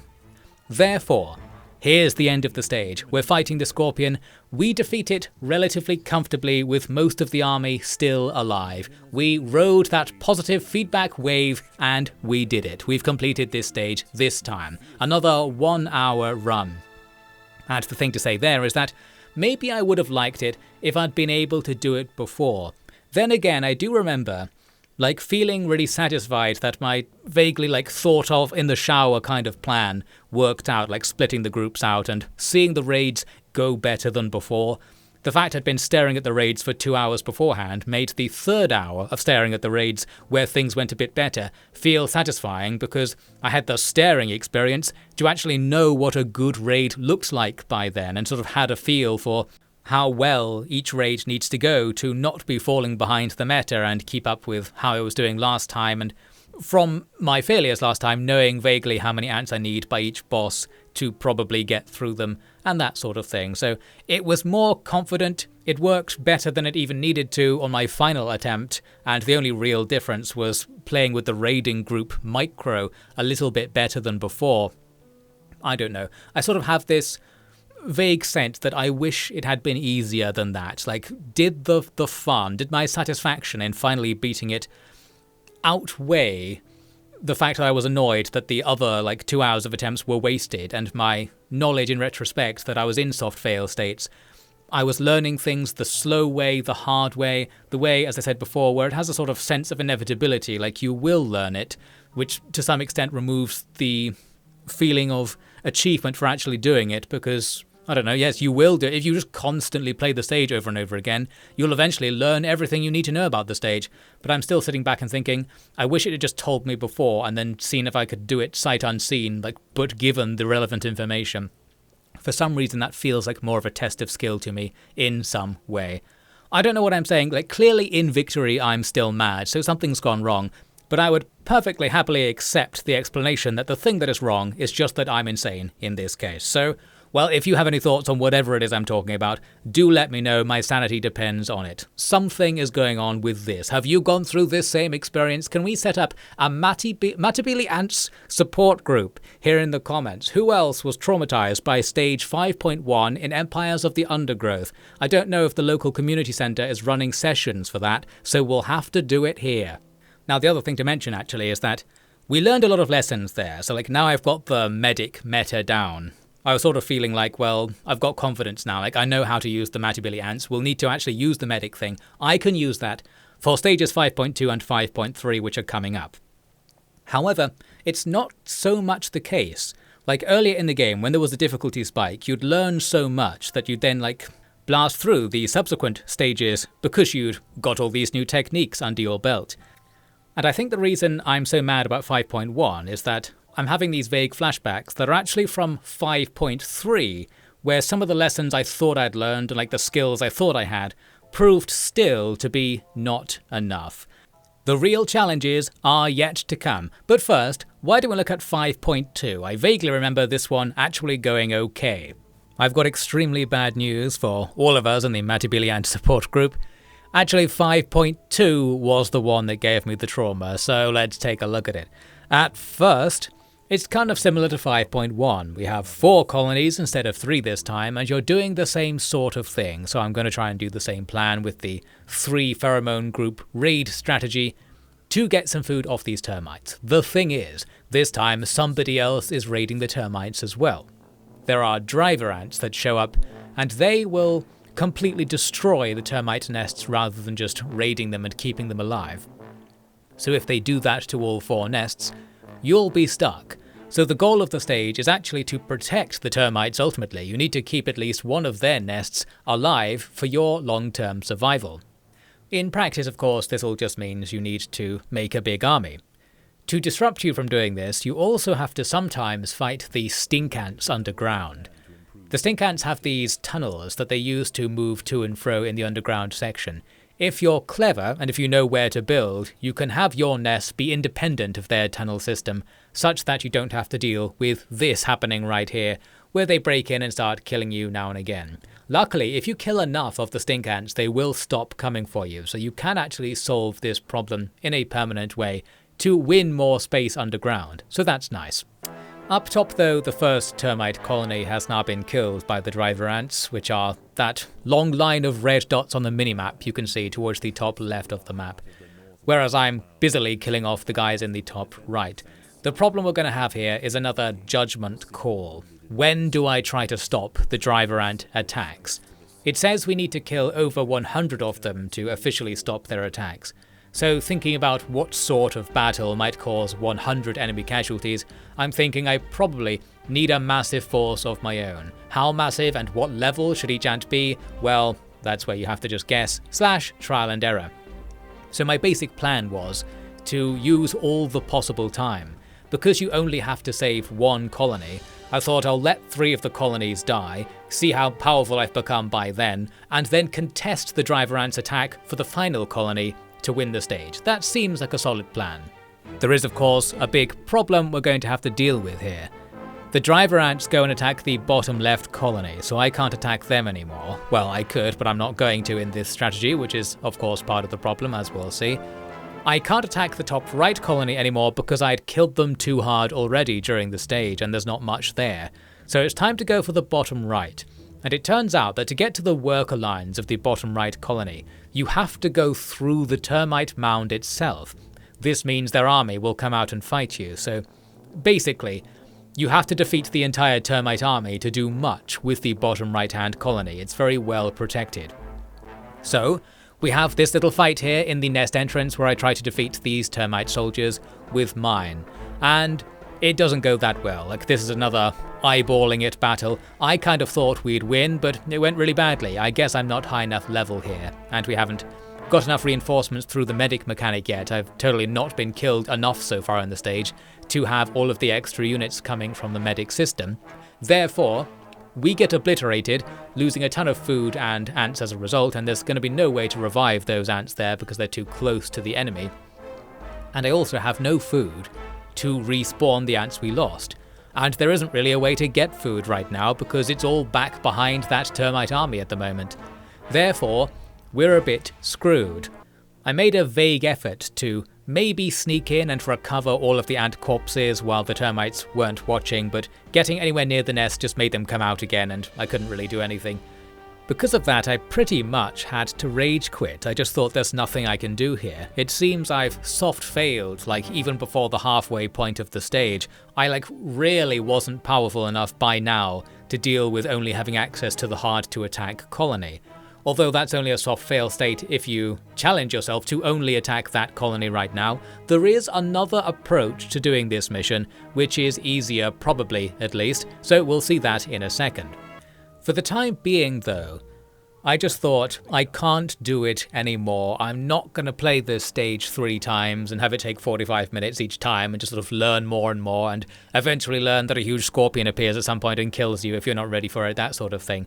I was way too paranoid of soft fail states and just surprises, so we're now on easy difficulty playing it again. I had wanted to play the whole game on normal, but I suppose I just couldn't be bothered. That's where we got to with this stage. I wasn't ready. I wasn't going to enjoy trying it again on normal. That's probably what I was thinking. I was like, can I just get through it somehow? And as mentioned before, the reward for playing on easy is almost the same as playing on normal. So in terms of pure min-maxing strategy, you quote-unquote should play the whole game on easy. That is the way to do it. It's just that I wanted the glory of completing a game on medium difficulty. Yes, whatever glory that might be, I don't know. I just wasn't willing to face the sort of you just have to know style difficulty. In the difficulty menu it says, for the higher difficulties, you will have to play the stage several times to succeed at this difficulty. So trial and error is the intended method, but I guess I didn't want to trial and error, as I've said before. It feels like, though, that the real fun from this game would come from actually doing it, and I can smell something in the game once again. I can smell the fun I would have had if I'd trial and errored my way to success and sort of come up with a plan and had it work, which is essentially what happened in 5.1 eventually. It just took 3 hours and I came away thinking, well, I did have fun as a result of the difficulty and as a result of it taking that long. It's more fun because of that, but I still don't want it to be like that. So I'm a bit conflicted, essentially.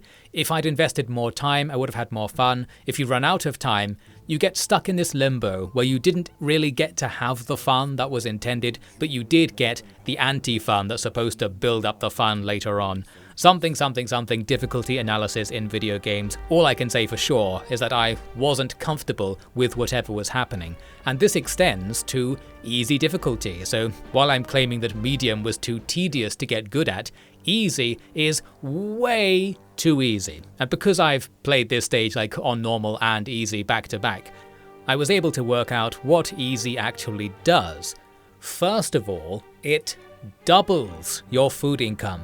That's such an insane buff in a game with a real macro focus where like it really matters, getting every scrap of food matters, and you're sort of riding on the edge of this failure to success positive feedback loop, whatever it was I was talking about earlier, just doubling your income obliterates all such considerations, and like the game itself now barely exists.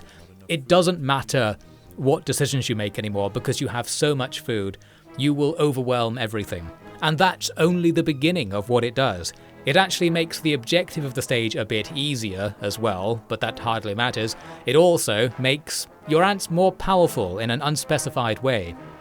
I just noticed that when I was playing the stage on easy, my ants just didn't die, which actually is a problem for the Matabele ants because you can't use the medic mechanic if you don't actually lose any ants.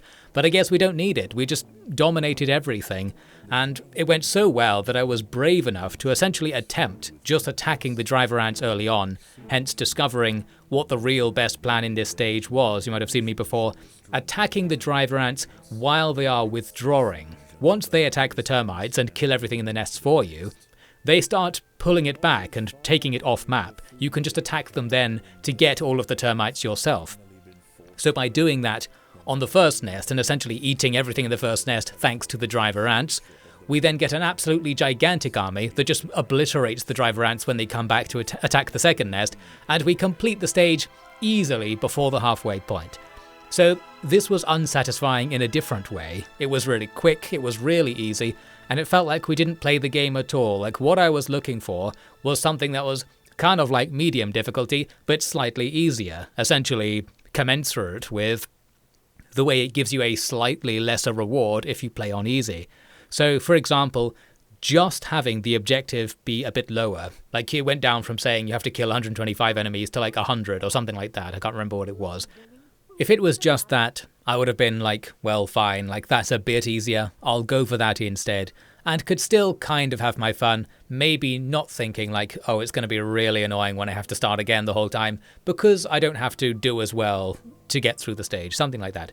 But this easy difficulty is just out of control. It's a difficult situation because this mode does need to be here in the game, I think, as well, because the game is relatively hardcore and requires you to be gamerish. I don't know, I'm looking for a word that doesn't exist, where it's like you have to apply strategy to the game. You can't be just doing like the next most fun thing you think you can do, like in a different video game you might be able to.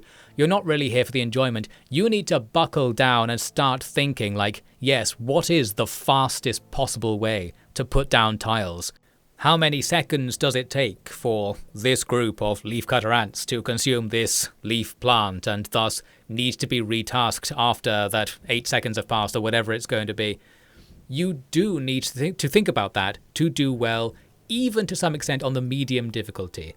So I guess what I'm asking for ultimately is for medium to be a bit easier, considering the fact that there are like 2 or 3 higher difficulties available. So it's not like people who want it to be harder are missing out on options here. There are plenty of things they can do, and I have no idea what those modes do. If it's anything like the jump from easy to medium, the jump from medium to hard seems completely impossible to me, and it goes harder than that. But of course, the game would probably benefit from just saying what they do, so I don't have to sit here and speculate and such. What I ultimately wanted for the maximum fun experience was to learn the stage faster. I was aware of how to learn the stage, kind of had ideas for like what I could do differently, but I couldn't be bothered to actually do them, and to some extent I'm going to place that on the game. Like obviously this is a me problem, but the game is causing my reaction to it, so if this is a generalized problem, then the game might have a problem, who knows. I wish that medium was easier, easy was harder, or actually what I really want was easy to not just be a massive stat change. If it was something like your workers couldn't be attacked by enemies on easy difficulty, something practical like that where it's like an AI shift, I guess it's more annoying to set up, but just something that felt more in line with the game and that was less likely to obliterate the gameplay's sort of spirit and experience. But then again, as I said before, maybe it does need to be obliterated because the spirit and experience of the game is too hard, and if you want like a kid to play this and just get to see all the ants, it does actually probably need to be a decent amount easier than it is. I don't know. There should just be like a casual mode that is entirely advertised as being a different thing, and then also be an easier version of medium mode. That would make me 0.0001% happier. thus saving the world and justifying me ranting about whatever it is I'm trying to rant about right now. There was something slightly off about Empires of the Undergrowth Stage 5.2's difficulty balance and different difficulty modes. And that is obviously one of the biggest problems in the world, so we do need to be talking about that.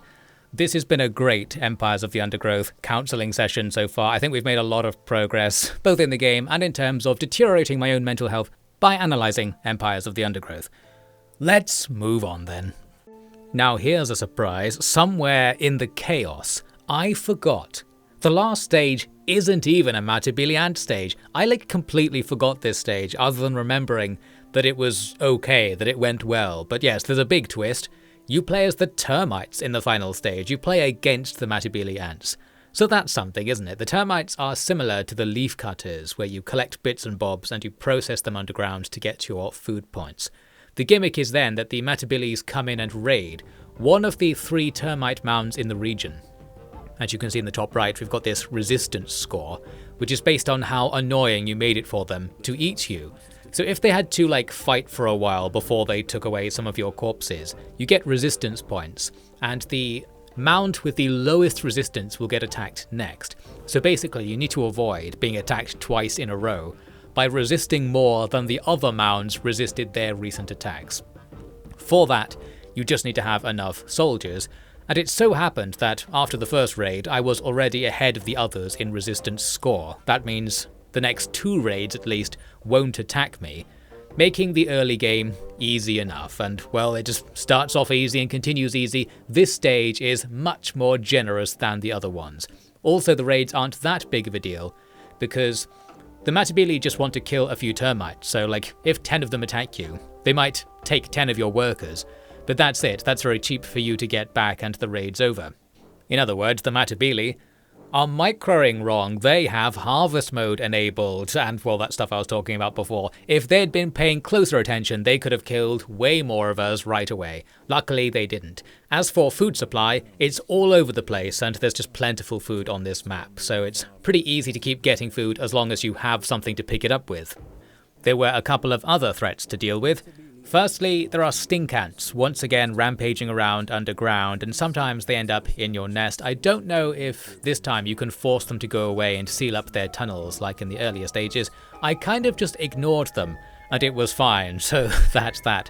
And secondly, while there is loads of food, as I said, the passable routes to get to lots of the clumps of food force you to walk near the other termites going down to the same areas, and you end up fighting them, and then you're at war with the mounds and they start harassing you and cutting off your access to parts of the map. Further compounded by the fact that, as we see here, there are other predators around and scorpions and giant spiders get in your way. All a bit of a problem, but just because of the numbers in the background, it didn't prove to be a game-ending problem. It wasn't oh god, I'm attacked by this scorpion, it just killed 10 of my things on that food line, I'll just start the stage again. I, for whatever reason, was not thinking this was going to cause a soft fail state. I still had plenty of options in my own mind for what to do. One other thing to mention with this termite stage is that termites harvest things a little bit differently to the normal ants, in that normally several ants can process one thing out there and then start bringing it back. But here you can see under, or above actually, each food number on these piles of sticks and stuff around the place. It says 0 out of 1, meaning only 1 termite can harvest in that area the sticks represent. So in practice, to actually harvest effectively, you have to send your pheromone groups to the back of a large group of sticks. Otherwise you tend to just have 1 or 2 termites doing the harvesting, and everyone else just sits around watching them because they're not close enough to these fairly widely spaced out 0 out of 1 harvesting opportunity things. I eventually worked that out and got it right later in the stage, and even not getting it right from the beginning still gave me enough food to continue on pretty smoothly. So again, more evidence that this stage is more forgiving than the other stages, despite actually being the last level in the game. And one other thing to mention is that this whole 0 out of 1 thing, by default, isn't shown to the players. You have to activate an optional UI mode to be able to see that your termites can only harvest in groups of 1. So there's another beginner's trap there, where if it was turned off, you might not realise your termites weren't really harvesting an area you'd sent them into because of that limit on how many can harvest in a certain area. This is a numbers game. I think that what numbers the game does have should be on by default. Luckily I turned them on right at the beginning and never turned them off, but it's plausible a player would have a much harder time because some of the info available to you wasn't there because they didn't realise one of those little buttons towards the right hand side of the UI at the bottom does something incredibly important. Now, despite me remembering this stage as not being hard, it certainly appears really chaotic. We're being attacked by predators, by another termite army, by stink ants underground, all at the same time, and we're also currently the least Matabele resistant, meaning they're going to attack us at any moment. I think it tends to happen at the start of each day or something, I can't remember the cycle. Anyway, there's just battles all over the place. This kind of looks like it's all out of control. I'm taking casualties constantly everywhere, it's really sloppy, but for whatever reason, it just felt easier. I didn't feel like I was entering soft fail states by taking huge casualties all the time. Here's me dying to the Matabele again, but doing enough work against them that they probably won't come back for a while. It was good enough still, even with all these problems in my gameplay. We're getting obliterated constantly. I was harvesting food inefficiently for a long time. Obviously just like not knowing where to go underground and what the best routes to get food are going to be in advance slows things down, especially in the first minute, which is the all-important time.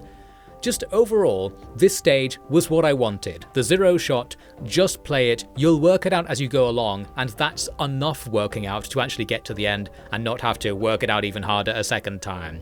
It was all of the fun that I wanted, without the repetition.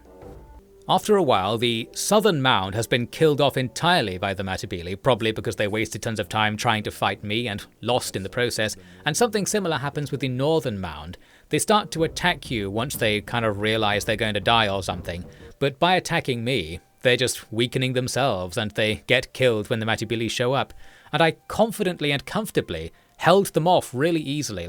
They were attacking me for a long time, but I was still harvesting food and having plenty of spare termites available to do all of the processing in the nest and pick stuff up, while also killing the entire army of the other mound.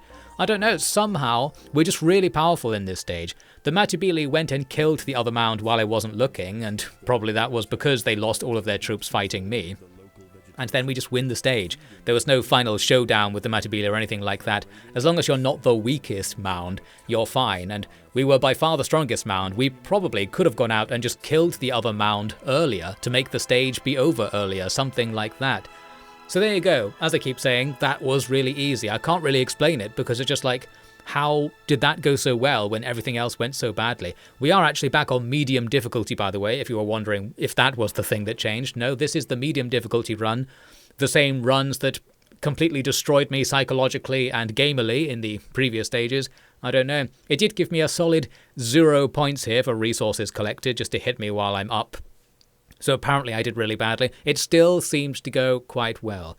And now, too late, I'll mention one thing about the termites that I was going to say earlier at some point but didn't, which is that, like with the leafcutters, you have to process food underground, and this is done by a group of ants in the nest. You might have seen earlier, I had loads of workers in the nest group, which normally wouldn't do anything, but as the termites, your food production is based on how many workers you have underground currently in the nest group. Whereas with the leafcutter ants, there was this sort of secret, separate group of ants that were doing that same work that you just couldn't control. So it's actually the same as with the termites basically, but with the termite version. If you want, you could order the nest ants to go outside and stop processing food, which you couldn't do with the leafcutters. This could present an opportunity where you could suddenly get tons of raw materials by having a massive swarm of these smaller worker ants going out and bringing in tons of stuff if the opportunity arose. But I didn't even play with any such tactical options, nor did I need to. There really wasn't any unique thing about the termites you had to get right or learn to succeed, it seems. Even just getting the basics right wasn't necessarily required. Praise the gods, my prayers were answered. We had an easy stage right at the end. And this footage, by the way, unrelated to what I was just saying, is here because I went back and played my favourite stage, the first Fire Ant stage, again on easy mode but challenge mode. Again, I forget what the challenge even is, it was something irrelevant, but yes, playing on easy means we can basically go out and just take all of the other mounds' aphids immediately, not the mounds, the nests this time. We can take all of the aphids on the map pretty quickly. That means we get tons of resources, which we barely even need because you have double resources anyway from the easy mode stuff. And I'm just doing this because of this whole second time bonus thing. Putting it on challenge mode restores the first time bonus where you get tons of resources for doing the map.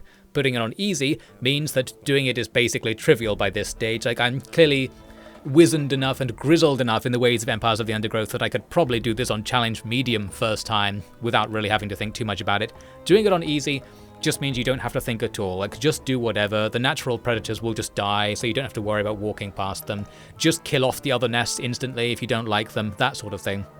I still don't know what the combat bonuses you get actually are, but they're substantial seeming, and the fact you get so many more resources means they almost don't really matter anyway, because taking losses doesn't matter. You're going to have way more troops earlier on than you're supposed to. Any sort of boss encounters or anything like that will just be out of the window because the balancing won't be there at all. Good stuff. With this, I can get my resources for the Formicarium, and of course that's what I need, because it's time to do the actual final boss of the game at this stage. We just need to have enough stuff to face whatever the final exam of the game is going to be. Actually, I can't talk about that quite yet, because there were two things I said I would talk about earlier that I've skipped over at some point, which I'll mention now. One of them was seen in this footage here, where on easy mode I was happy enough to bother raiding the enemy colonies, and by now I had worked out that this is a good idea, because inside those colonies you can take all of their larvae, and this gives you a huge food bonus, even bigger on easy mode of course. So that would have been useful knowledge and a useful plan in earlier stages when I actively avoided going inside enemy nests despite like nearly killing them off. If I'd pressed a bit further, I would have got more reward from fighting enemy colonies by both stopping them from fighting me in the future and taking all of the food inside the nest. That would have been a good idea. The other thing is something I have no footage for whatsoever, so I'll just mention here as we fight this frog. Somewhere during the Matabele trauma era, I discovered the thing where you can't save. I talked about before, like, somehow not realizing you couldn't save until late in the game. It was in one of the 5-point-something stages that I first tried to save, perhaps thinking I'll do some sort of, like, risky strat or save scum strat, and discovered that you couldn't. And I do remember being frustrated, actually, because if I did, say, like, a 25-minute attempt at a stage and then had to start again, I would then not have time to do an attempt that would succeed, because that would take like 50 minutes. So instead of using like the next 20 minutes of my gaming session to try again, I just have to not play the game at all, because you can't save. So this really was a problem for me. It was a problem that probably would have occurred earlier if the game wasn't so good, as I said earlier, but right towards the end of the game, it did start causing issues, and I thought, well, hang on. This kind of sucks that you can't save. Like, why not? Let me have that convenience. I ranted about that before, so let's just leave it there. It's time for our final preparations for the final experiment. I'm using my leftover royal jelly to get some stat upgrades here. The royal jelly was the currency you used to unlock the various ants, and we comfortably unlocked everything well before the end of the game. So what you can do with your leftovers is change the stats of units. The thing is, once again I have to rant about the lack of numbers here. So I'm doing things like increasing damage by 20. 20 what? And what was it before? Like, these changes are very arbitrary. So I remember focusing on getting my woodcutter ants to have longer range and faster firing speed for their long-range acid attack, following the general principle that ranged DPS is more important than melee DPS. And I also got a bunch of other things that may or may not have been impactful. I literally don't know what adding 20 movement speed does because, well, there are no units. Bad show, very unscientific. Just made those upgrades feel less fun because you don't know what they do really.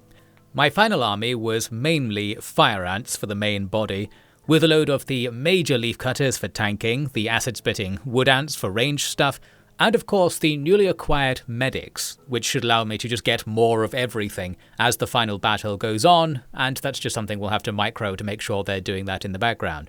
So let's get started. With the final experiment, it's a bit more involved than the others. It gives you the opportunity to buy these elemental resistances of sorts, and I don't have enough jelly to do any of them right away.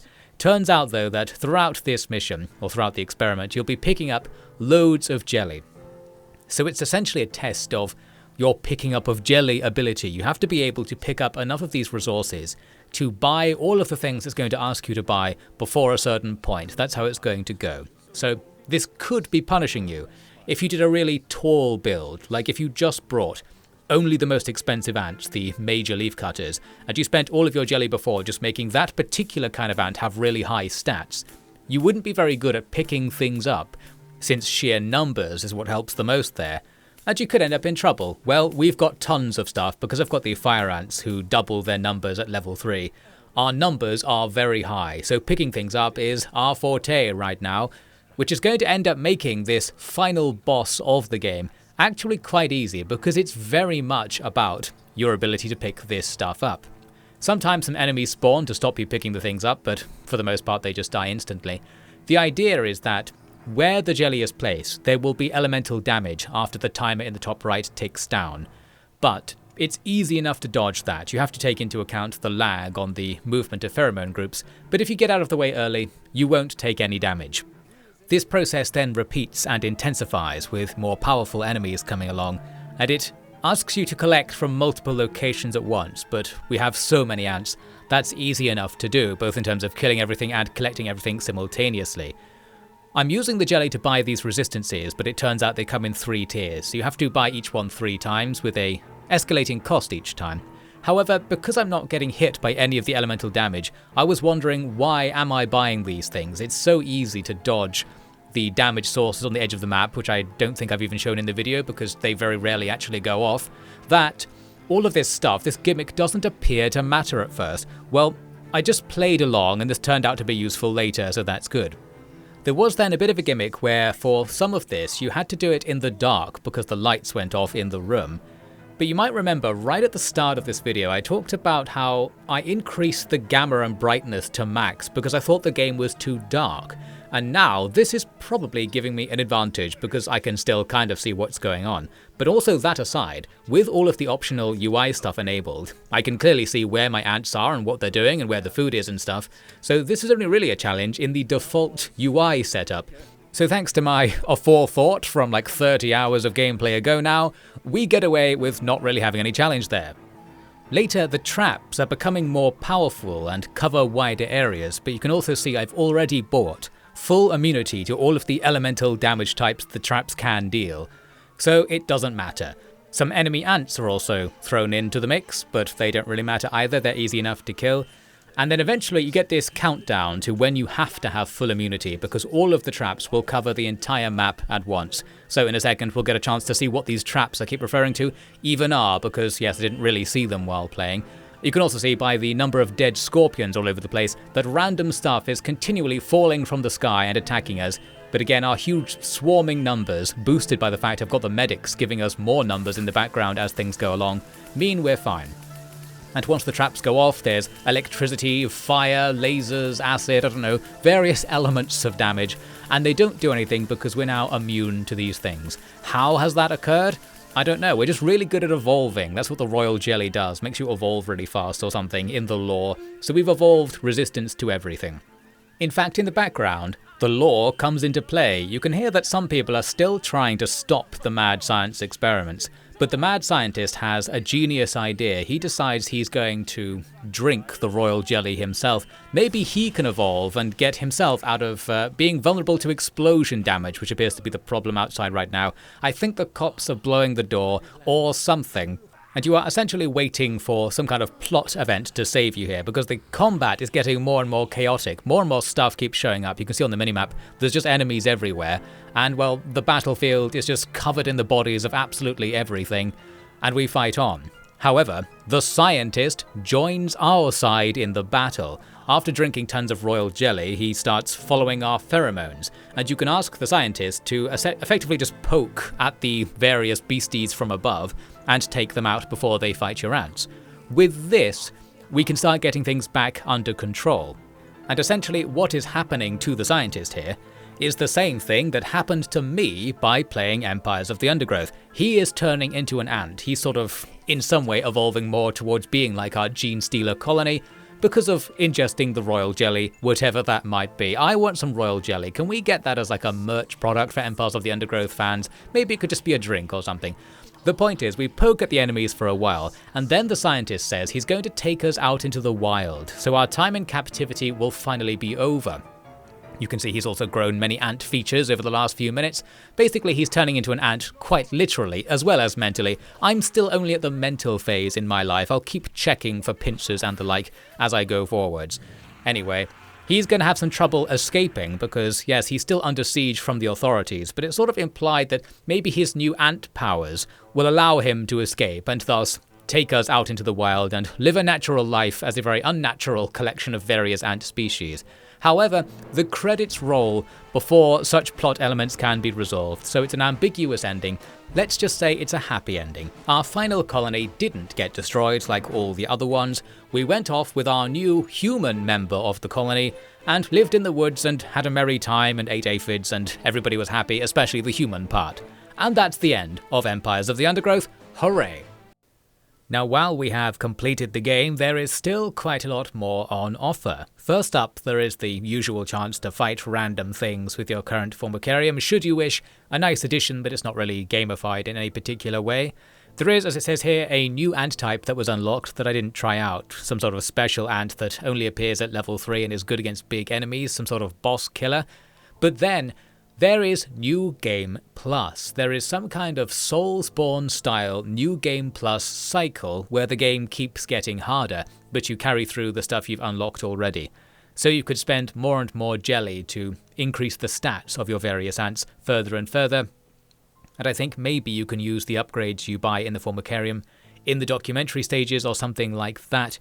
So if the game wasn't hard enough for you, well, here's good news. There's a way to make it continuously harder and perhaps infinitely harder, depending on how they'd made it.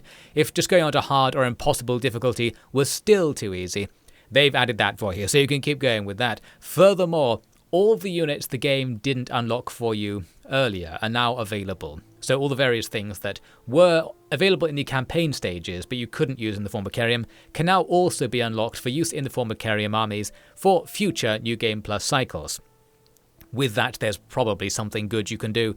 But as usual, we don't really know what the relative cost to stat to performance ratio for every ant is, and it's probably pretty hard to find it out. So just experimentation would be the name of the game there as usual. Then on top of New Game Plus, we have this, well, there's a skirmish mode or something like that I didn't look at, but also this list of custom optional stages that are generally going to be difficult and long to play by the looks of things. There are so many of these, there might actually be more optional stages than there are quote-unquote mandatory stages in the main campaign, and as mentioned way earlier, none of the stages in the campaign are particularly mandatory either. So there's absolutely loads of stuff you can do here. It's kind of out of control how much stuff is here. I guess it kept getting added just in the background during early access cycles or something.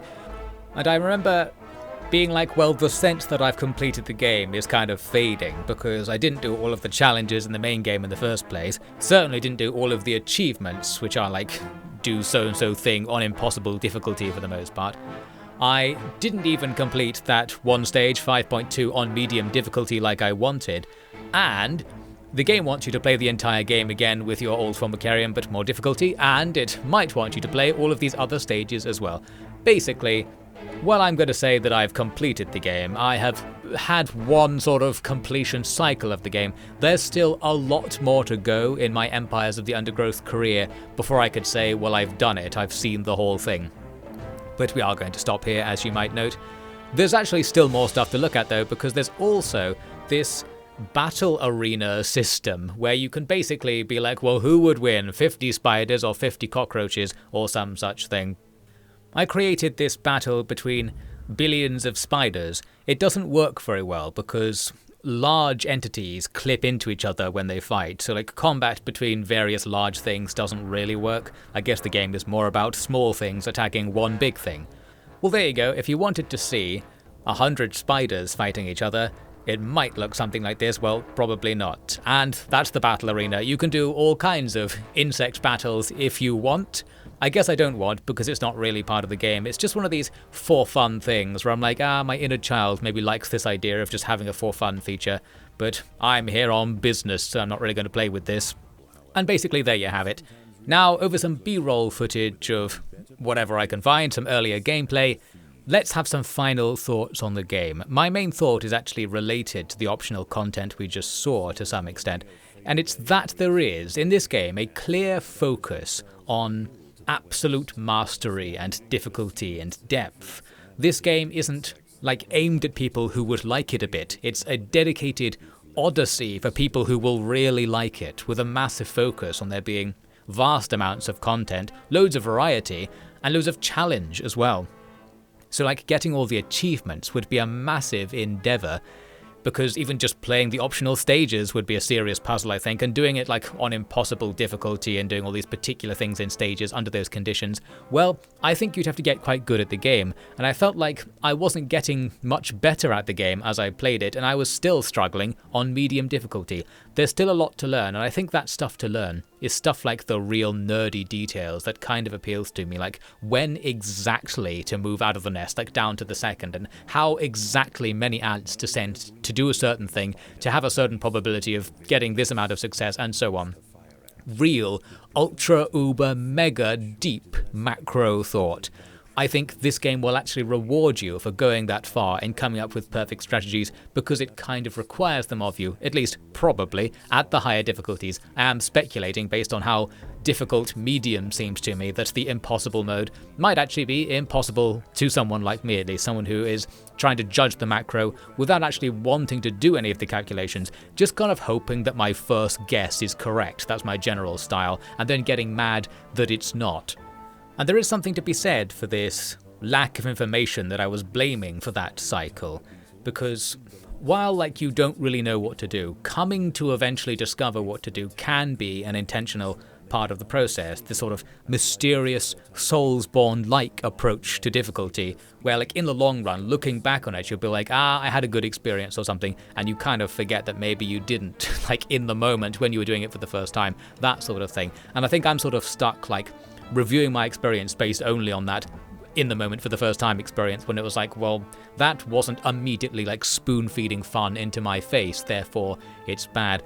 There very well may be a unique experience to be had in Empires of the Undergrowth by trying to master it, and I can kind of smell that experience with my gameplay smelling sense once again.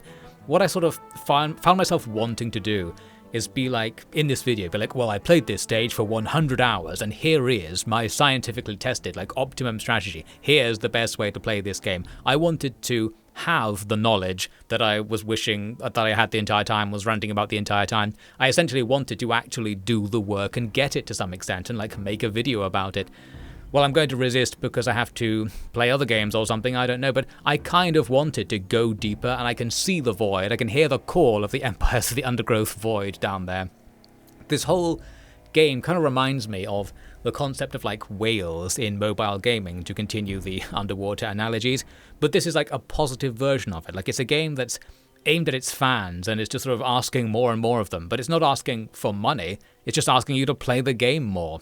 So it's like, if you like this content, you like this kind of game, there's loads of stuff in here, like they've been working on it for a long time. You could definitely play it for 200 hours if you went and did all of the optional challenges, and as I said, virtually the entire game is optional challenges.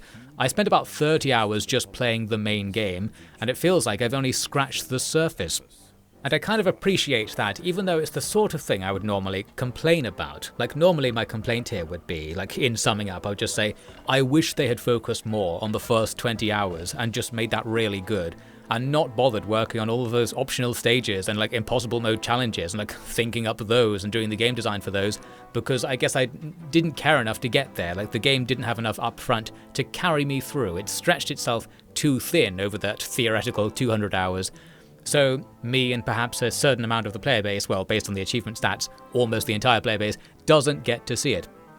However, while I think that complaint is technically valid, I don't feel particularly like I need to make that complaint, because I also kind of felt like I like the idea that the game's impenetrable, and that there would be some sort of real sense of satisfaction to actually working out these difficult to work out things, even though they're only difficult to work out because of like UI decisions and stuff. I don't think actually like making macro strategies in the game is itself very fun, but I think having done it might be fun, so it might be a sort of fun in retrospect thing, and maybe that's the Souls-like cycle I talked about earlier. I know how time works, very aware of what order I'm making these points in, of course.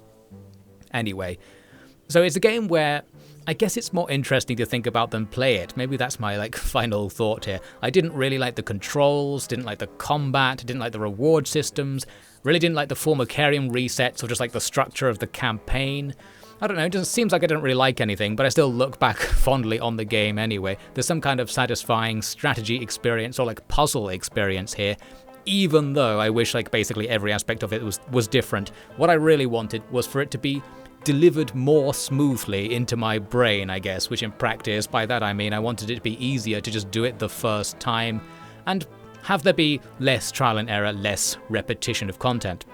Clearly I'm still mad, but I think the only reason I'm mad at this game is because I think there's so much good that's close at hand. I just sort of wanted it to be a bit closer or something. So there you go. I mean, overall, it's one of the games of all time. I hope you enjoyed this somewhat complete commentary of the game. I didn't finish everything on medium difficulty, which was my vague goal for the game, so there you go, didn't even complete that. And of course I didn't complete the millions of other challenges the game has available to you. What I'm going to do is just call it complete anyway in order to appear more competent. Actually in the future, just after playing this game, I did go into this sort of brief gameplay period where I really wanted to get achievements for some reason. Maybe those discussions I gave to myself earlier about whether I cared about achievements or not got to me or something. Well, we'll see what I'm talking about in a future video if you really care about the real ultra-meta gamer progression arcs of the Offie Gaming Grounds channel. For now, let's end this video. It's time for me to go outside and spread my pheromones around in the mud, and if you're very lucky, I'll hear the sweet pheromone call of my PC and come back here to play some more games and make some more full game commentaries.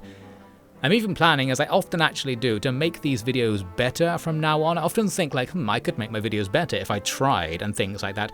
This time, I'm actually going to do it. Halfway through this video, I started trying a bit harder. Has anybody noticed I might have become less incoherent, or more coherent, to even use a shorter phrase? Well, I'm really undermining my own point here. I'm actually trying a little bit harder at the moment, and I'm going to try really hard for the next video. I'm going to try and get good at making gameplay commentaries. That's the new thing I want to really do. That's the real challenge in life, isn't it? Maybe somebody will give me an achievement for doing it. I think that's it. I'll still have plenty of stupid complaints, of course, so look forward to that. It's good for the soul to listen to me moaning and complaining about things. That's what I hear. And subscribe for more of that, whatever that's going to be. Thanks for watching.